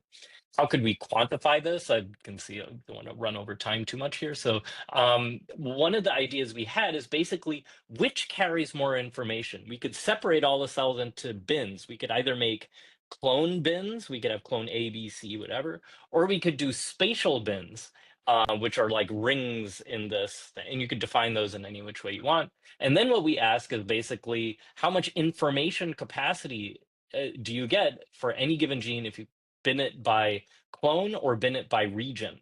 And this gives a space score and a clone score. So you can see SFRP has a very high clone score. These two guys have much higher space scores. And so we think this is a quantitative framework to allow us to measure these relative differences. So I'll just very quickly say some of the major open questions for us. I think, and multiple people have gotten to this, and Matt was kind of mentioning that, you know, is there a way to actually tell what would happen if we could just physically, what's causality like? If I moved a cell from one place to another, how much would that matter? I think that's the key question. Actually, we've been doing some work in organoids not related to cancer where you can actually do that sort of experiment and you can see cellular transformation directly based on space, which I think is pretty exciting. It would be cool to do something like that in cancer in lieu of actually being able to do it. Computational methods that maybe would allow us to at least identify plausible such scenarios would be cool. And then, you know, some other questions that are of modest interest. So I'll just stop there and let's share. Okay, thank you. All right, very interesting. Let's go ahead and switch over to Justin. And also I have, yeah, I'm queuing up some questions here. I got questions already. Okay, Justin, are you ready to present? Yep, I think so. One sec. Can you see my slides? Yes. Okay, great. Hey, thanks a lot for, I really do appreciate the invite to be here today. It's really exciting and it's been really inspiring to see all the talks. And I'm excited for the conversations afterwards and excited to tell you about our stuff. And excited to represent Penn State, not UPenn. Just for Arjun. So today I'm going to tell you about our work where we're looking to build tumor populations with increased therapeutic opportunities using selection gene drives. I'm going to try to touch on some of the spatial and temporal aspects of that, but I also think that part of the conversation here today is to think about how to expand some of the spatial complexity by which we maybe try to understand our system. Okay, so I wanted, you know, in terms of thinking about creating new therapeutic opportunities in tumors, I kind of wanted to talk about why that might be an interesting idea. And I thought it would be a good idea to sort of compare something where we know there's a good therapeutic window with something where there's not maybe necessarily a good therapeutic window. And this is going back to Gordon's comments, right, of good therapeutic opportunities need good therapeutic windows. And as those of us who've had antibiotic infections know, is that it's often quite easy to clear a pathogen without clearing normal host tissue. So you can often clear these infections and you feel pretty good while you're doing it. But if you're on cancer chemotherapy, that's different because there's a smaller therapeutic window. And so oftentimes the concentrations that, you know, inhibit the pathogenic cancer cells are also inhibiting some function in our normal host tissue. And I like to sort of go back to sort of an evolutionary thought here, right, is that there's, you know, 2 billion years of evolution separating us from our most recent common ancestor. within a bacterium. And so, you know, the ribosome is different. There's different metabolic pathways that don't even exist in human cells that really allow for large therapeutic windows. And in human cancer, it's invariably less than one lifetime, typically, whereby that tumor is diverged from the most recent common ancestor.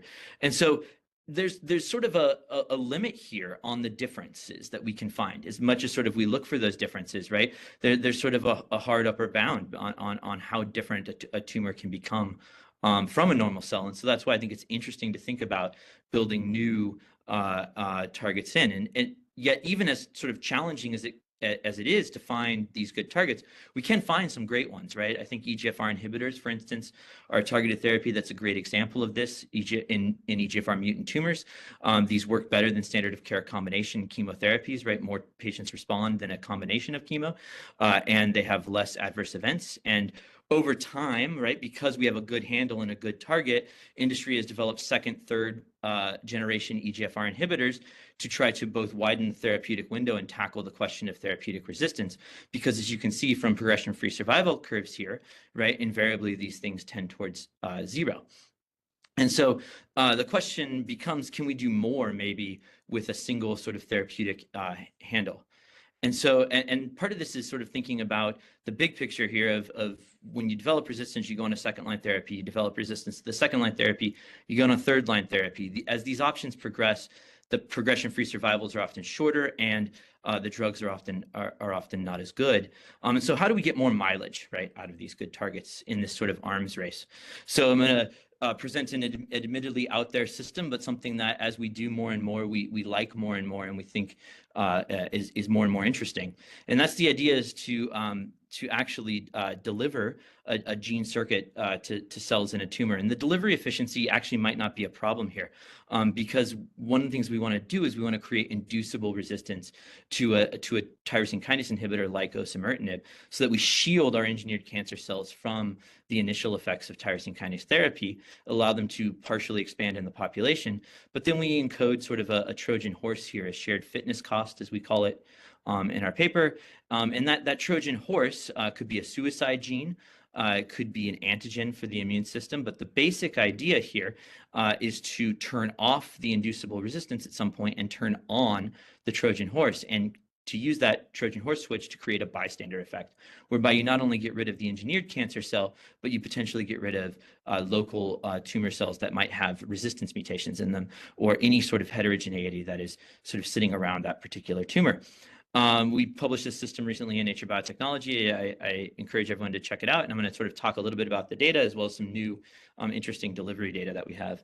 And with going with the theme of the meeting, I'd like to sort of talk very briefly about how spatial and temporal modeling via agent-based models gave us some just initial gut ideas about some design insights here. And so I'm going to run the system just to explain it again, which is that maybe we have this inducible resistance switch that allows us to expand a population and compete with pre-existing resistant cells in red, potentially.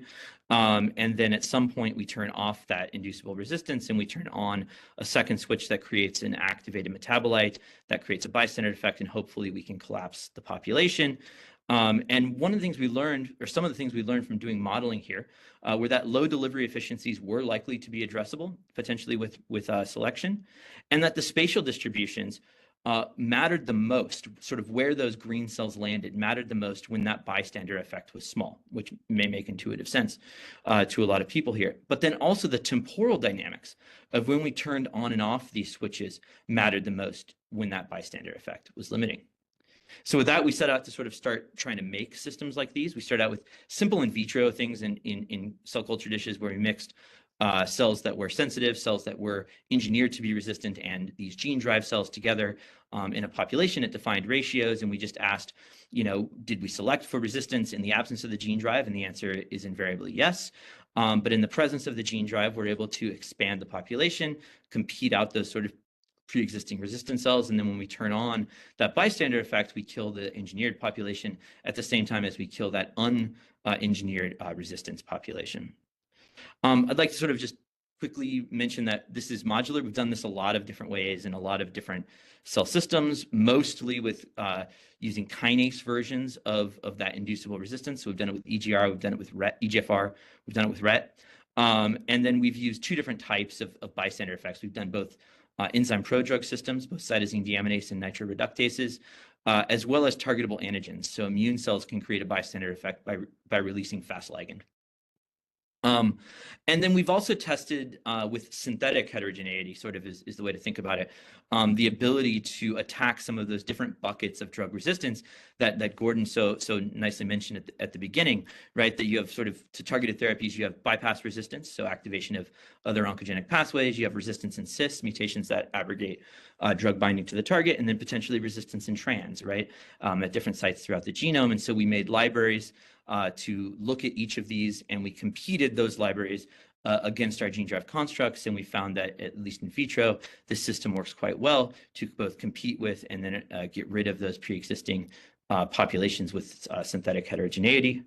And so now probably a lot of you are thinking, like, how could this ever be an in vivo tool, right? Or how could you ever think about making this specific? Well, I think there's been a lot of actually really exciting advances in viral delivery in tumors. A lot of this was driven by the desire to do in vivo CAR Ts. So there's a nice system championed by Mike Birnbaum and Sar Gill that we've been using here. The other thing to think about here too, that I think is maybe not sort of the first thing that comes to people's head, is that expansion should be tumor selective as well. So you can make delivery tumor selective. Some off-target delivery is likely to occur, but then also the expansion is tumor selective. The inducible resistance on its own is not sufficient to transform normal cells, as sort of a lot of us learned earlier on in some of the pre-cancer talks, right? And so in the future, we can even add more switches here. We can add microRNA seed matches that inhibit expression in other off-target cell types. But so far, we've been doing okay with these viral deliveries, where we've been delivering IV to a mouse with a tumor, and we have SCFEs directed to the tumor, and we can see tumor-specific delivery. And so now, in the last sort of minute or so here, hopefully, if I'm roughly on track on time, I'm going to show you a comparison between an experiment that we've published, where we've done ex vivo modification, mixed them and put them back in a mouse, and an experiment that's literally ongoing in my lab right now. This is sort of hot off the presses, which is why I put the date here, because it's kind of fun to see the data evolve always, right, in your group. But yes, if you do ex vivo modification, where you mix these gene-derived cells with populations of PC9 cells, and you ask, does the resistance grow out? The answer is invariably yes, in the control without the gene-derived population. And in the published data that we have, in 11 out of 12 mice, we're able to get rid of those tumors. We also learned something about the temporal dynamics here, which I'll skip over, but you'll notice those purple switches happen in different spots versus the program up above, and that's by design. We have sort of, we think, a smarter way to do it now. But we've done now IV injection with this modified version of a lentiviral platform championed by Mike Birnbaum and others, and we've shown that one, we can deliver it. So you see that the orange goes down and back up, meaning that we've selected for the gene drive, and we have shown that we can flip the switch, so the purple lines go down, suggesting, right, that they're sensitive to the suicide gene. And so we're excited about this data. We have a lot of experiments ongoing here to sort of characterize it. But with that, I sort of, the original future plans in this talk really are about tumor selectivity and working in syngeneic systems and PDXs. But for this, we'll get into the discussion here, but I really am excited to talk about sort of spatial exploration, right? A lot of it is based on size or counts right now. And I think understanding the spatial complexity could make us help the system work better, right? So yeah, with that, I'll just stop the talk. Okay. All right. Oh, my mic wasn't off. I hope you didn't hear me typing away as you were speaking. Okay, great. All right. Yeah, we got some comments. Yes. Okay, so yes, some requests to touch base. So speakers, just stay on the lookout for the comments that are popping up in the sidebar. And then just to, all right, so to get our conversation going here, right? We have until 3:20.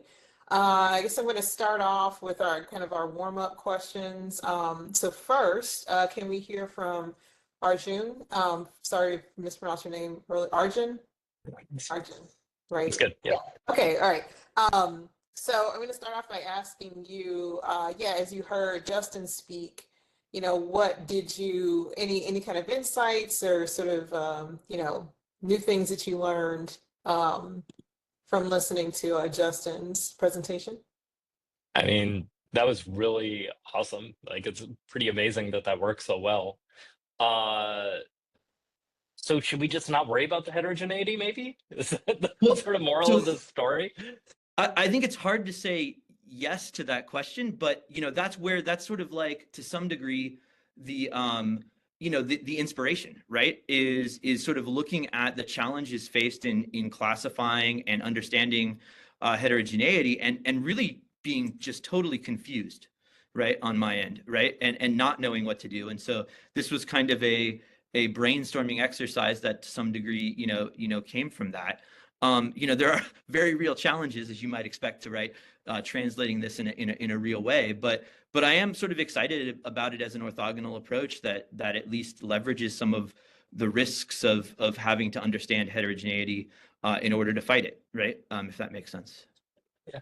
I did notice maybe one of the curves did go back up. And so I'm wondering if you characterize like how did it figure it out in that case? Because Yeah, like mouse cancers are going to be a lot less heterogeneous than like actual patient sample, like what Gordon was talking about. And so I guess one of the questions is like, are there resistance mechanisms to your anti-resistance it's technique, so and what might those be, and what to look out for? Absolutely. So one might imagine that that's true. So I have to that mouse we did not collect, and it still kills me to this day. But that was like the day before Christmas, No.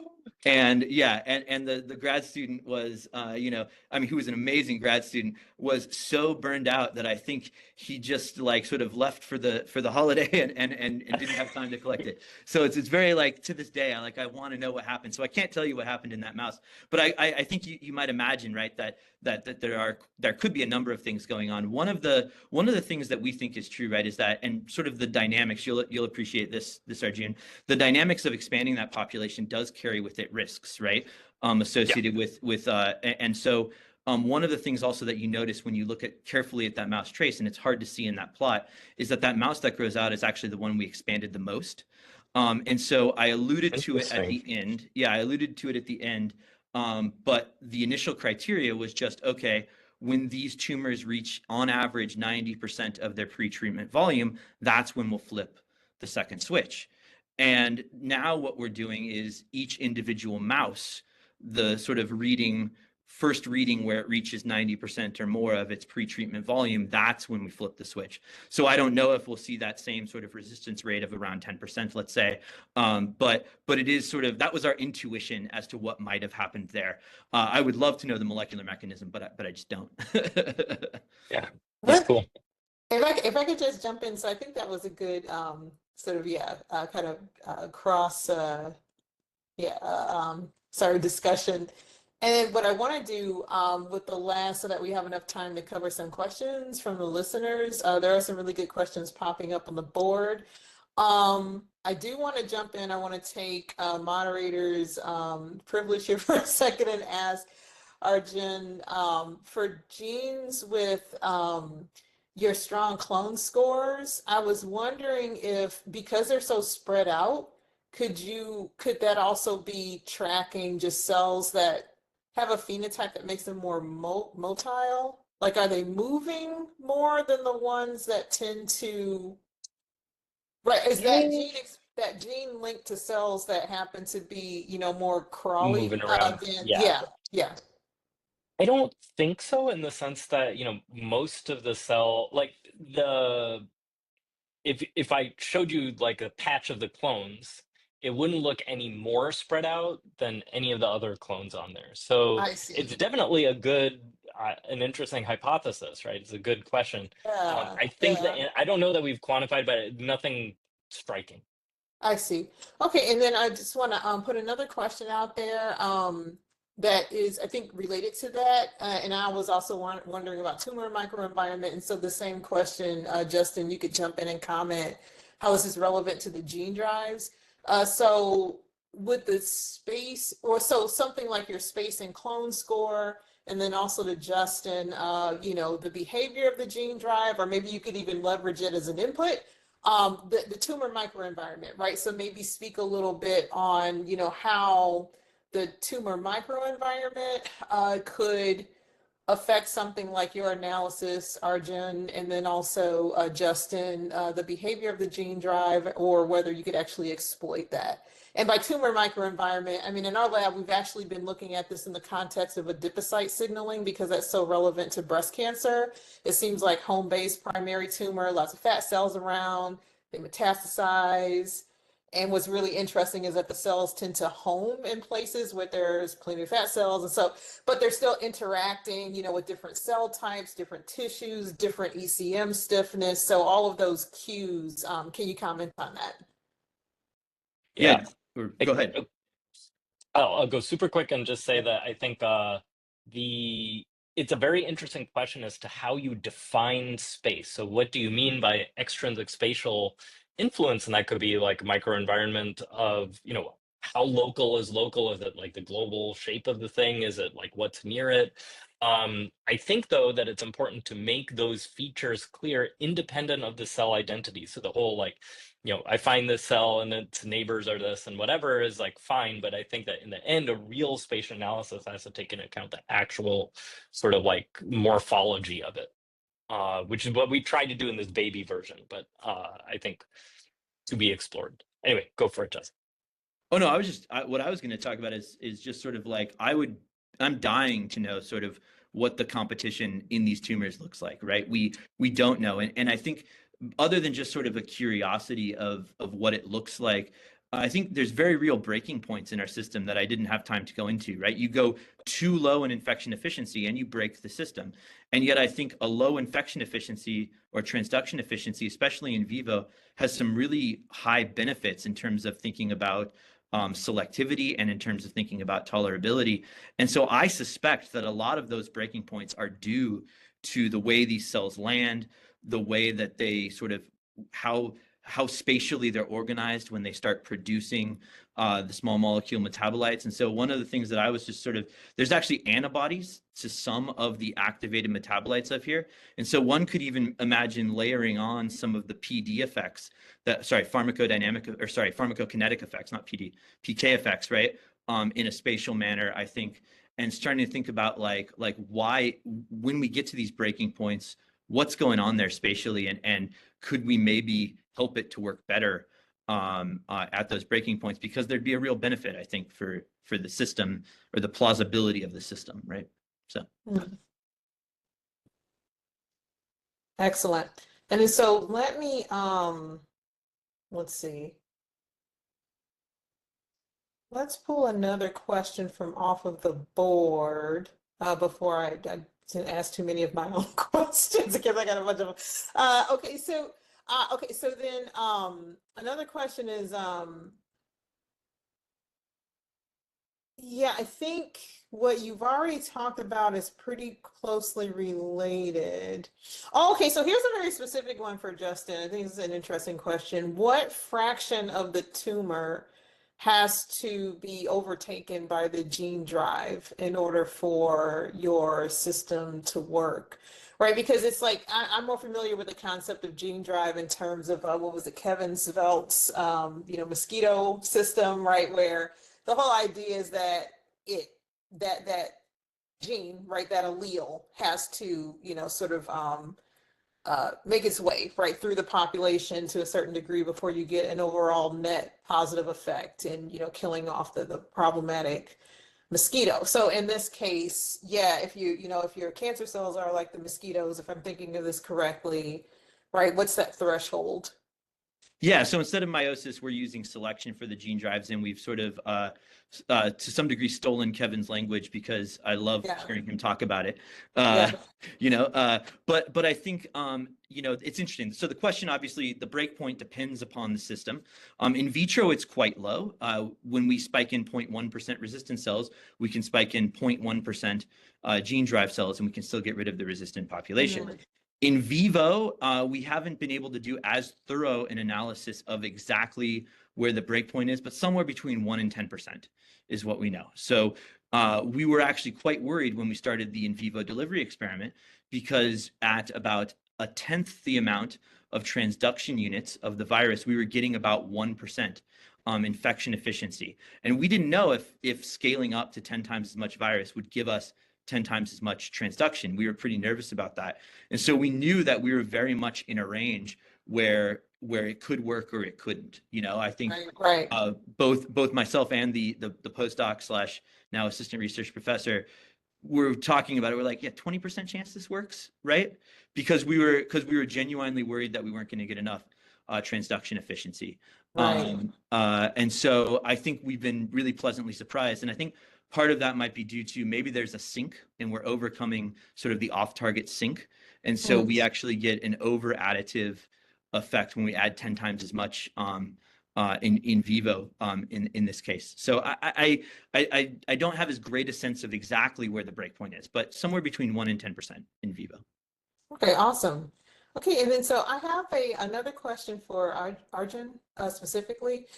So in looking at your talk, I remember, yeah, you showed some beautiful data, and maybe I kind of missed it, but I was kind of wondering if you could elaborate on any insights into drug resistance and how that's related to the two parameters that you're following, right? The clone associated genes versus the ones that tend to be correlated more with space. Yeah, sorry, I went over that like super fast. So basically what I glossed over is that we know that there are individual clones, or let's say cells within the original population, these rare cells that will have some special program in them that gets essentially burned in epigenetically by the addition of the drug, and then those cells grow out and to form the resistant tumor. And Right. those resistant programs, so actually some other work that we've done before that didn't have clones in it necessarily, but we can see patches of resistance within a resistant tumor. We can see patches within that resistant tumor that express these different patterns that seem to come from these different intrinsic resistance programs, you could think of them. So so those intrinsic resistance patterns do seem to show up in the final tumor.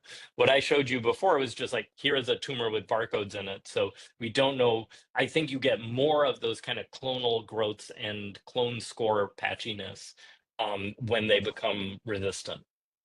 Mm-hmm.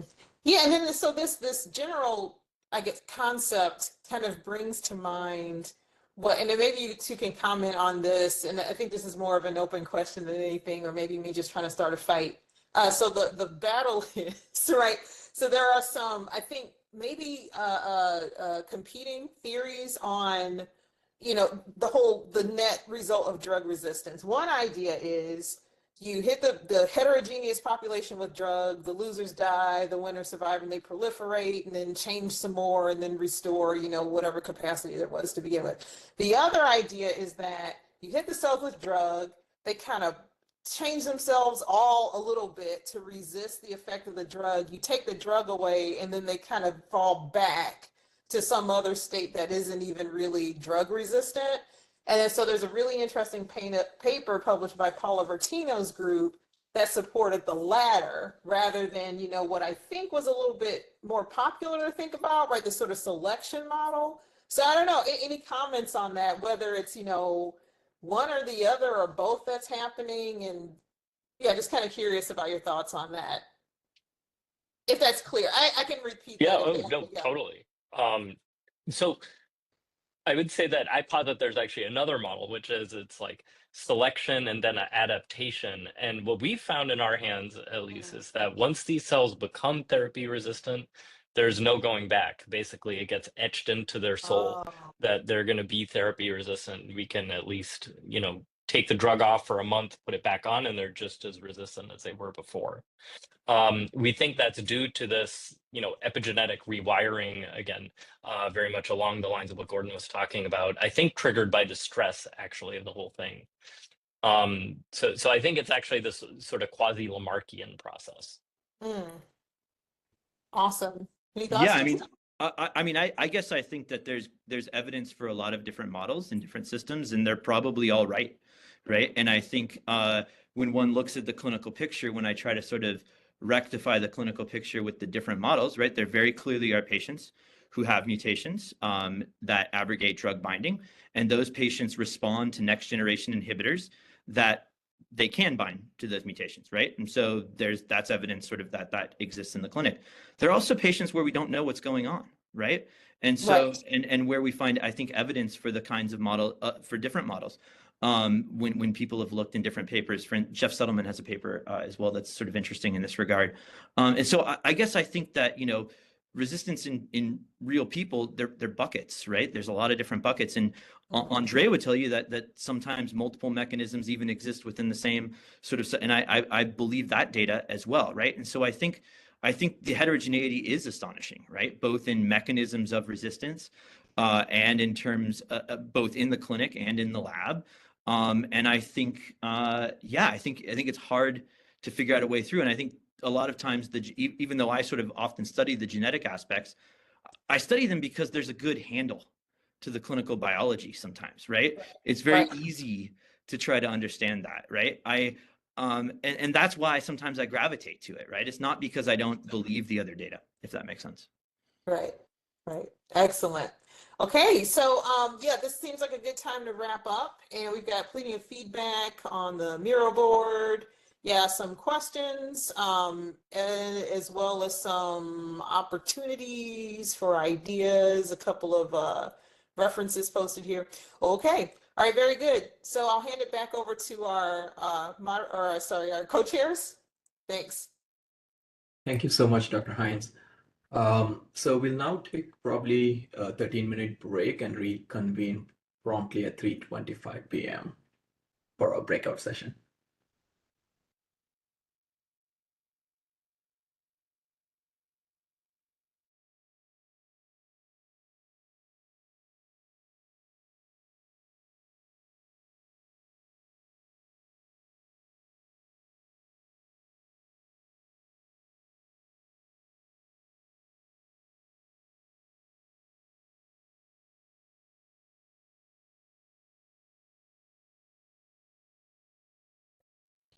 All right, welcome back, everyone. Before we head into the breakout session, I wanted to briefly reiterate the goal of this part of the workshop. You'll shortly be given the option to join one of 3 breakout rooms, each corresponding to one of the conversation sessions we have had earlier today. And please use, potentially the first 5 to 10 minutes to ask any kind of remaining questions you may have for the speaker. But more importantly, we want this to be more of a collaborative discussion. The aim is to reflect on opportunities that exist in the interface of system synthetic and cancer research. And I encourage you to spend a few minutes kind of reviewing what's already shared in the Miro board for the session that you're in. Then take turns kind of trying to share a specific opportunity you see for integrating tools or approaches from a complementary field into your own research. As you do that, again, please write that down in the Miro board. This is critical as we'll be using those inputs to kind of synthesize the final discussion and inform the white paper as well.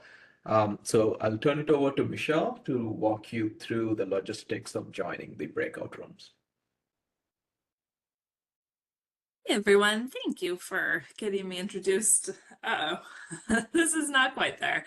But in just a minute, Josh will open up the breakout rooms, and so that you'll be able to join. If you go to the, I don't know, the slide's not quite pulling up, but if you look on the bottom right hand of your screen, there's the participant panel. You can see a little face and a little body. If you click that to open, as soon as the breakout sessions have started, you'll be able to click on that, be able to click choose a session, and then it'll be populated with 3 sessions corresponding to conversation 1, 2, and 3. So just go ahead and click that and join, and you should be ported in until we pull you back to the main room. Thank you so much. And stick out here if you can't get into a spot, but otherwise go forth and join your conversations.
Sorry, I can't find my participants tab for some reason. Oh, I was just trying to chat you, Justin, to try to pull Okay. you in there. I wonder, are you on the app or the web? I am on the app, but I may also just be being dumb because I do realize that part of the time you were talking, I was looking at the Miro board and I wasn't listening effectively, and I apologize for that. Well, the rest of your team is in there, so they did listen. Yeah, so somewhere in this space, like, can you get the display that has the other participants in the room that lists them all? Do you have any ability to do that? I have the chat tab, but that's The not chat. what I'm. So next, I see it now down below. Okay. Open yeah, participants panel. Okay, sorry. I just perfect. Okay. Andre, do you need help? You're muted right now. Trouble to figuring out how to get to the breakout room. So I can just move you. Do you want me to move you? Yeah, yes, to one? please. Which one? I think it should be 2 since I presented there. All right, moving you now.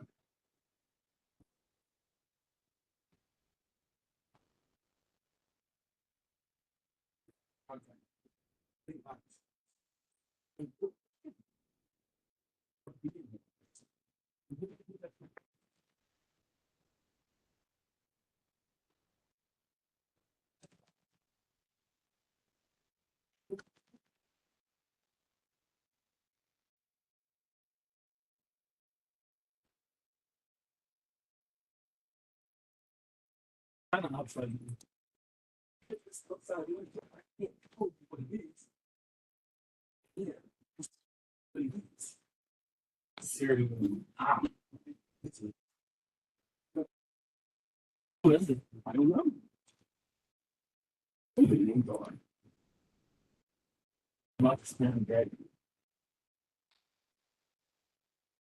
Just taking this long, 16.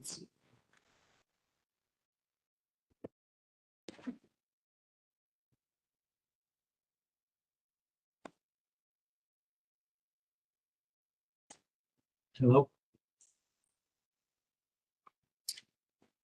What's going on?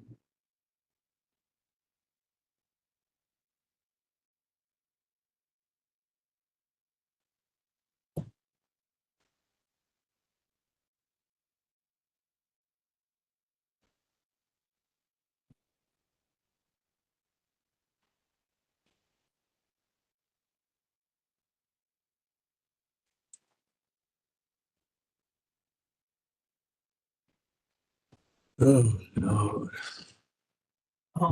Yeah, just mention that to me.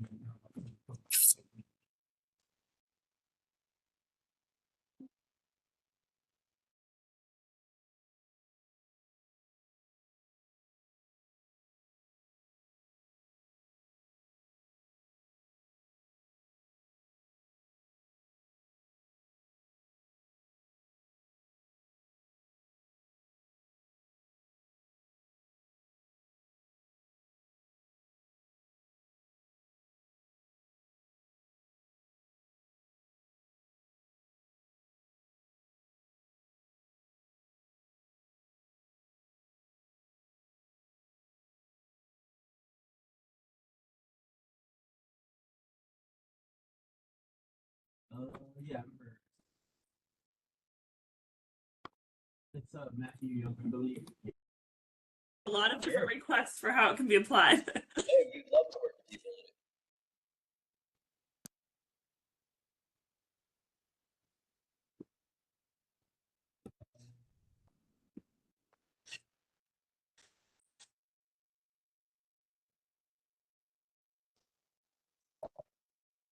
Okay, so where do we go now? Do we leave this room?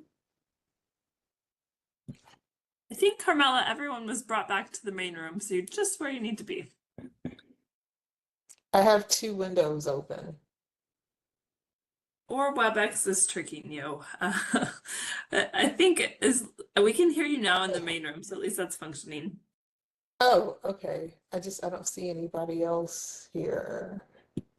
Wait. Oh, okay. I have a. Wait, where are we supposed to be right now? We're back in the main room. We have now some time for some final panel discussion. We have invited the moderators forward, as well as keynote. So we are, Stacy Finley will hopefully be able to come forward and join. Okay, I'm sorry, I was just looking at, I think this other window is like the dashboard page or something. Okay. No problem. All right, and I do want to leave a few minutes at the end for wrap up, so to make sure that we've got some time, because this is our final session. But we wanted to just sort of touch on some of the themes that have come forward and just have some discussion for expanding on some of those ideas. One of the concepts that we have talked about a bit, but I'm hoping in particular, Catherine, you might be able to give some comments on, is the idea of plasticity and cell states and cell state transitions. We talked about that, mostly through the lens of the malignant population, with a little bit of reference that this must also be true in other lineages. And I'm curious if you can talk a little bit about the macrophage population, because there is one population where there is increasing appreciation for variation. And I'm wondering if you can just give some of your thoughts about how those concepts of cell state and plasticity may be important there. Yes, this is a question I think about a lot. I was very excited by Arjun's work where he really was testing directly, or trying to test intrinsic versus environment sources of heterogeneity, because I think it's a really key question. And I as someone who studied a lot of intrinsic heterogeneity in the dish with macrophages, I have come to think, I mean, they are very plastic cells whose whole kind of purpose is to respond to their environment and, kind of read the cues and then potentially alter the environment accordingly, or potentially not accordingly if the cues have been sort of misdirected.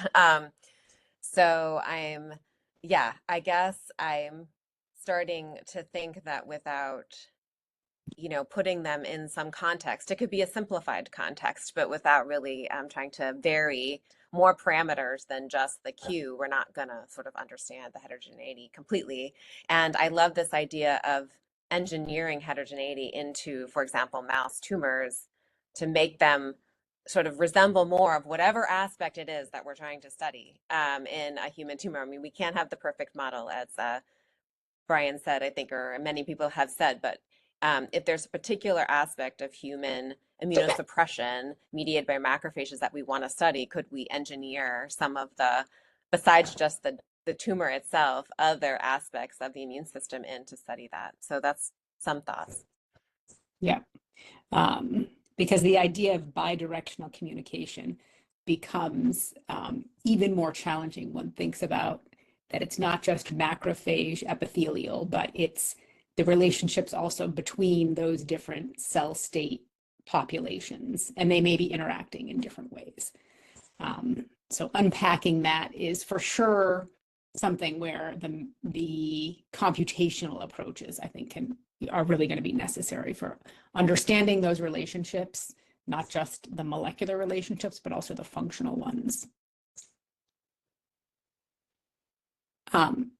The other theme that I want to talk about, and this is one that links a bit back to an idea that came out in one of our earlier sessions from a few days back. And Stacy, for this one, I'd like to get your feedback on this concept that came forward. I'm not sure if you've had a chance to be at all the sessions, but given the enormous complexity across cancers in all domains, there is this idea that we really need to be identifying common patterns and abstracting that complexity. Gordon in his talk today gave some really nice examples of, for instance, like PI3 kinase and MAP kinase being very critical for adaptive responses. The idea that came up a few days back was that of defining functional units within a data set or within a biological domain. So for instance, the idea that when we all first started doing gene expression profiling, we first started with lists of genes and then mapped those into gene networks, and then can think about mapping those into signaling networks where we can identify signaling network motifs as smaller units that may have particular function. I'm curious about, given that you're thinking about building up different mechanistic models, how some idea like a functional unit of defining a key set of features or cells that interact, how that might fit into some of your modeling thinking. So hopefully you can hear me. Yes. There's a beautiful fountain here, but it also gives some lovely background noise too. So I think this is a useful sort of framing for agent-based modeling, right? Because in that case, the fundamental unit that we start with is a cell, and then we think about how it interacts, like what it does in terms of how it interacts with other cells in the local microenvironment. And then we also think about the strength or the weaknesses, how long ranging those interactions go. And maybe that's a place to begin when we think about the unit, at least in the kinds of models that we are building for the spatial evolution of cell states and their environment, right? So like watching a cell in terms of what state it's in, and then also the community, the network, the neighborhood that it's also participating in. Maybe that's a place to apply this sort of fundamental unit, at least when we're thinking about spatial and temporal evolution of the tumor microenvironment. And then we're trying to say, oh, well, what cells is it, bringing alongside it, right, for a defined purpose to enable proliferation or to enable evasion. So maybe that's where my mind immediately goes to when I think about a fundamental unit, at least in the context of agent-based spatial modeling. Yeah. But that's also one of the ideas that you brought forward there as well, is that the unit will be scale, a functional unit will be dependent upon the scale at which you are looking. And so that also, I think, gives us a good reminder for thinking about the need to consider across scales, right, of both space, time, molecular modality, and then thinking about how an abstraction might actually help us link across scales as well.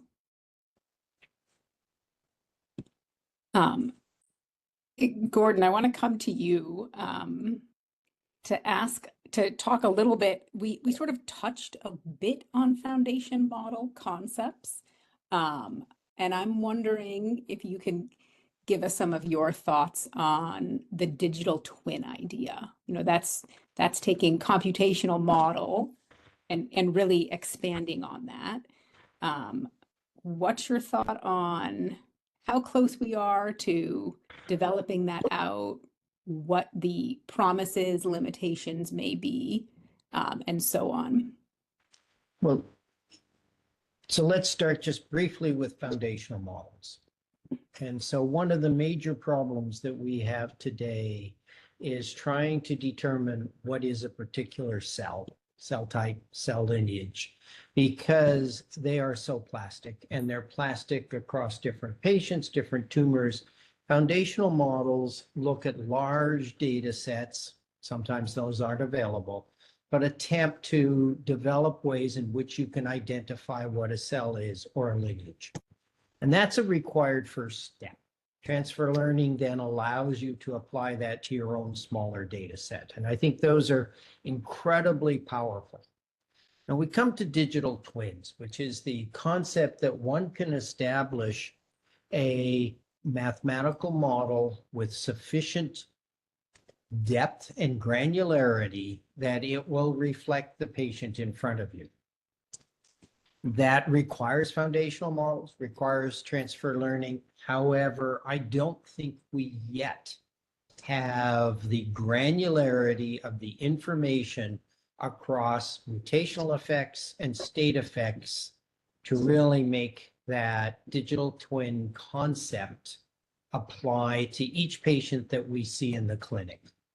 Now, it's a goal, it's aspirational. I think it is probably where we want to end up, but the details of how you populate that digital twin, I think, are still very open. Now, we've been working, I think I can say this, with the obvious company in the world to build digital twins for 2 years, and we are nowhere near having a digital twin that we can apply to an individual patient. So, Laura, if you ask me, aspirational, incredibly important, where we should aspire to end up, but I don't think we're there yet. Yeah. But I think the idea as well of how do we even decide what are the aspects of the biology that we need to model, at least at the beginning, because we can't, the aspiration is to model everything, but having some tractable goal first is for sure going to be key. And so these sorts of conversations, I think that we've had over the past few days can help us to start to think about what are some of those key questions. Well, I think the original concept was something called tumor-like mind. And the reality is in tumor boards, when we try to determine what we do for patients, we do as much as we can with the information available to do exactly the digital twin concept or tumor-like mind concept. But the information we have is so limited that we cannot use the models that are available out there. And remember that in a tumor board, to manage a patient, it has to be CLIA compliant data. It's very limited that we can acquire today. But as we start to build the twins, the ideas, the concepts, we can build the assays for CLIA. But we're way off on that today. I mean, right now, most patients are managed on H&E section, a little bit of IHC, and some mutational analysis. And you've heard today, and I think in the previous sessions, that's inadequate. That does not tell us anything about heterogeneity, et cetera. So you can go down the list. But I can tell you that if you need to know something and you can show it works, we can figure out how to get that to a CLIA lab. It'll be a lot of work and a lot of resistance, but you can get it there if it works. So no, I love the idea of what you're trying to propose. Yeah. Stacy, do you have thoughts on the digital twin idea? Yeah, I mean, the place where I get a little bit, I agree with what Gordon has said, is that it's very aspirational. That's where we should be moving towards. The amount of data that's available and also the iteration, right? And this is what I wanted to bring up, the iteration between developing the model, refining the model based on additional information that's provided. That's where I think there's a barrier right now, at least, is the speed with which we get information and the relevant nature of the information that aligns with what the model is predicting, right? Because when you go to, workshops or talk with people about what digital twins mean, especially in the sense of maybe other areas of engineering, not necessarily biomedical engineering, then that iteration piece is what, right, it's updated regularly at a defined interval or whenever additional information is provided. And I think that's the weakness, at least the limitation of where cancer systems biology sits right now. I don't know how to overcome that or, what tools are needed, but that's where I see a difficulty. Yeah. Yeah, it's we have a lot of work in front of us still as a community for sure. Carmela, I want to come over to you next to talk a little bit about really tying back in some of these ideas about how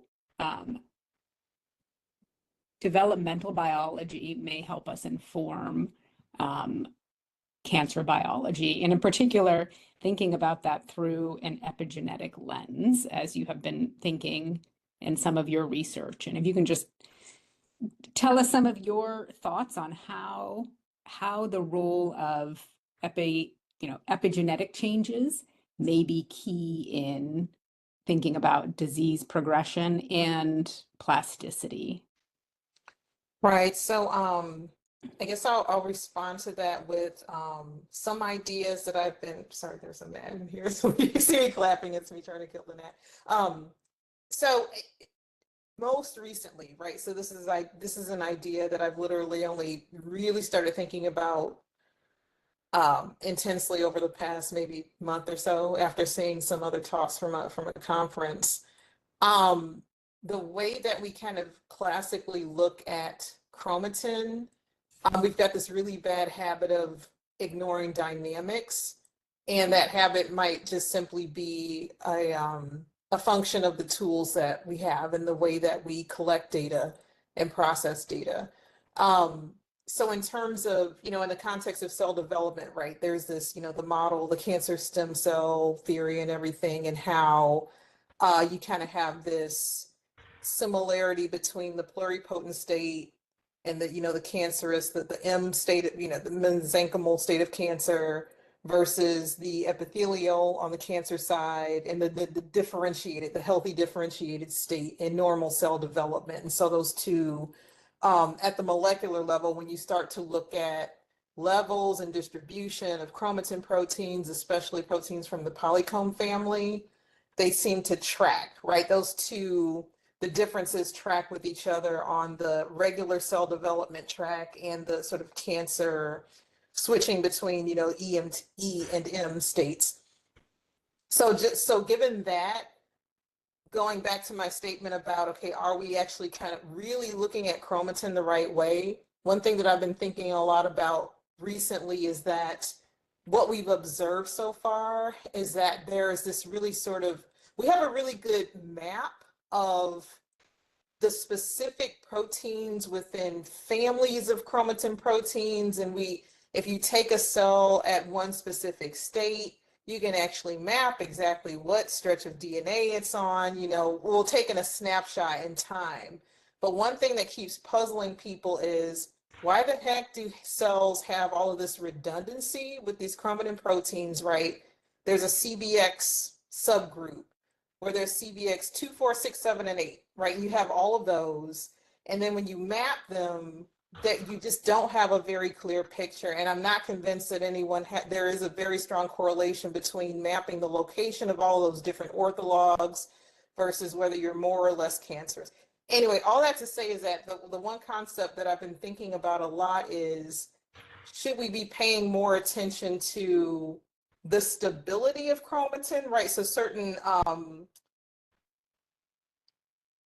guess, domains of chromatin complexes that may be very static versus cases where that domain of chromatin is a lot more flexible and dynamic. So are we sort of overlooking something by not being able to capture that information?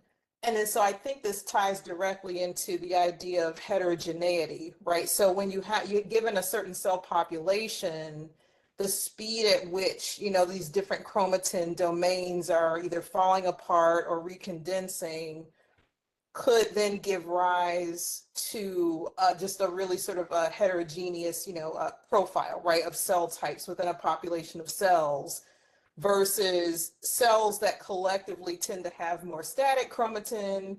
Then maybe there's a more stable transcriptional profile, and therefore those cells look very similar and you have more homogeneity. So I hope that's not too confusing, but I want to just kind of that's just basically some of what I've been thinking about a lot lately, because I think that we may be missing something in that maybe the difference in all of these different chromatin orthologs is their ability to form very stable chromatin or more stable chromatin versus more fluid chromatin. And in the way that we're actually looking at these complexes across the genome, we might be missing that, any of those differences. And then, of course, the points that I raised earlier about, okay, well, the direct impact on gene expression states, you have like your, this sort of genomic instability where you could have oncogenes or tumor suppressors being juxtaposed next to chromatin domains that they're not normally next to. And this relates directly back to, you know, my PhD work, right, where our model system was position effect variegation. And the very first observation of this phenomenon was, you know, Thomas Hunt Morgan and Painter, who had isolated this fly that had a broken chromosome it rearranged. And then so because that gene, the eye color gene, was right next to a chromatin domain where there was some instability, you had like this patchy phenotype in the eye. And then so in terms of cancer, I kind of wonder if that's actually happening in a population of cancer cells where you have a chromosomal break, some gene that's a really strong driver of cancer cell behavior, and then a subpopulation, maybe the gene is up high and another population is down low. And then so you have this sort of instability, this sort of very, you know, sort of noisy gene expression profile being driven by that potentially. That I haven't found any direct evidence of anybody using any single cell data to actually look at that. And I think there's opportunity there. So I'll go ahead and pause there. I mean, hopefully that's, you know, Yep. those thoughts are useful. Yes, well, for sure. And then I think that also ties nicely to one of the themes that we discussed over the day, which is really thinking about temporal dynamics, right? Are processes fast or slow, and what is the relationship between different processes? We are at time. I said I would save a few moments, but I've saved about 30 seconds. But I just wanted to take the last minute just to really thank all the speakers for their great talks, both the short talks as well as the keynote, and as well to the moderators for helping to tie together a lot of the discussion and bring forward some of these key ideas. Just as last reminder, the Miro board will stay open, and the idea is that the ideas captured there, we at NCI staff and organizers, as well as a larger group, will really be collecting those ideas and synthesizing them into a white paper so that we can continue to capture these concepts about the potential for systems and synthetic biology to move us forward in our understanding of cancer. And you will for sure be hearing from NCI staff as some of these resources are put forward into the public domain as well. And with that, thank you all. Okay, thank you. Thank you, everyone.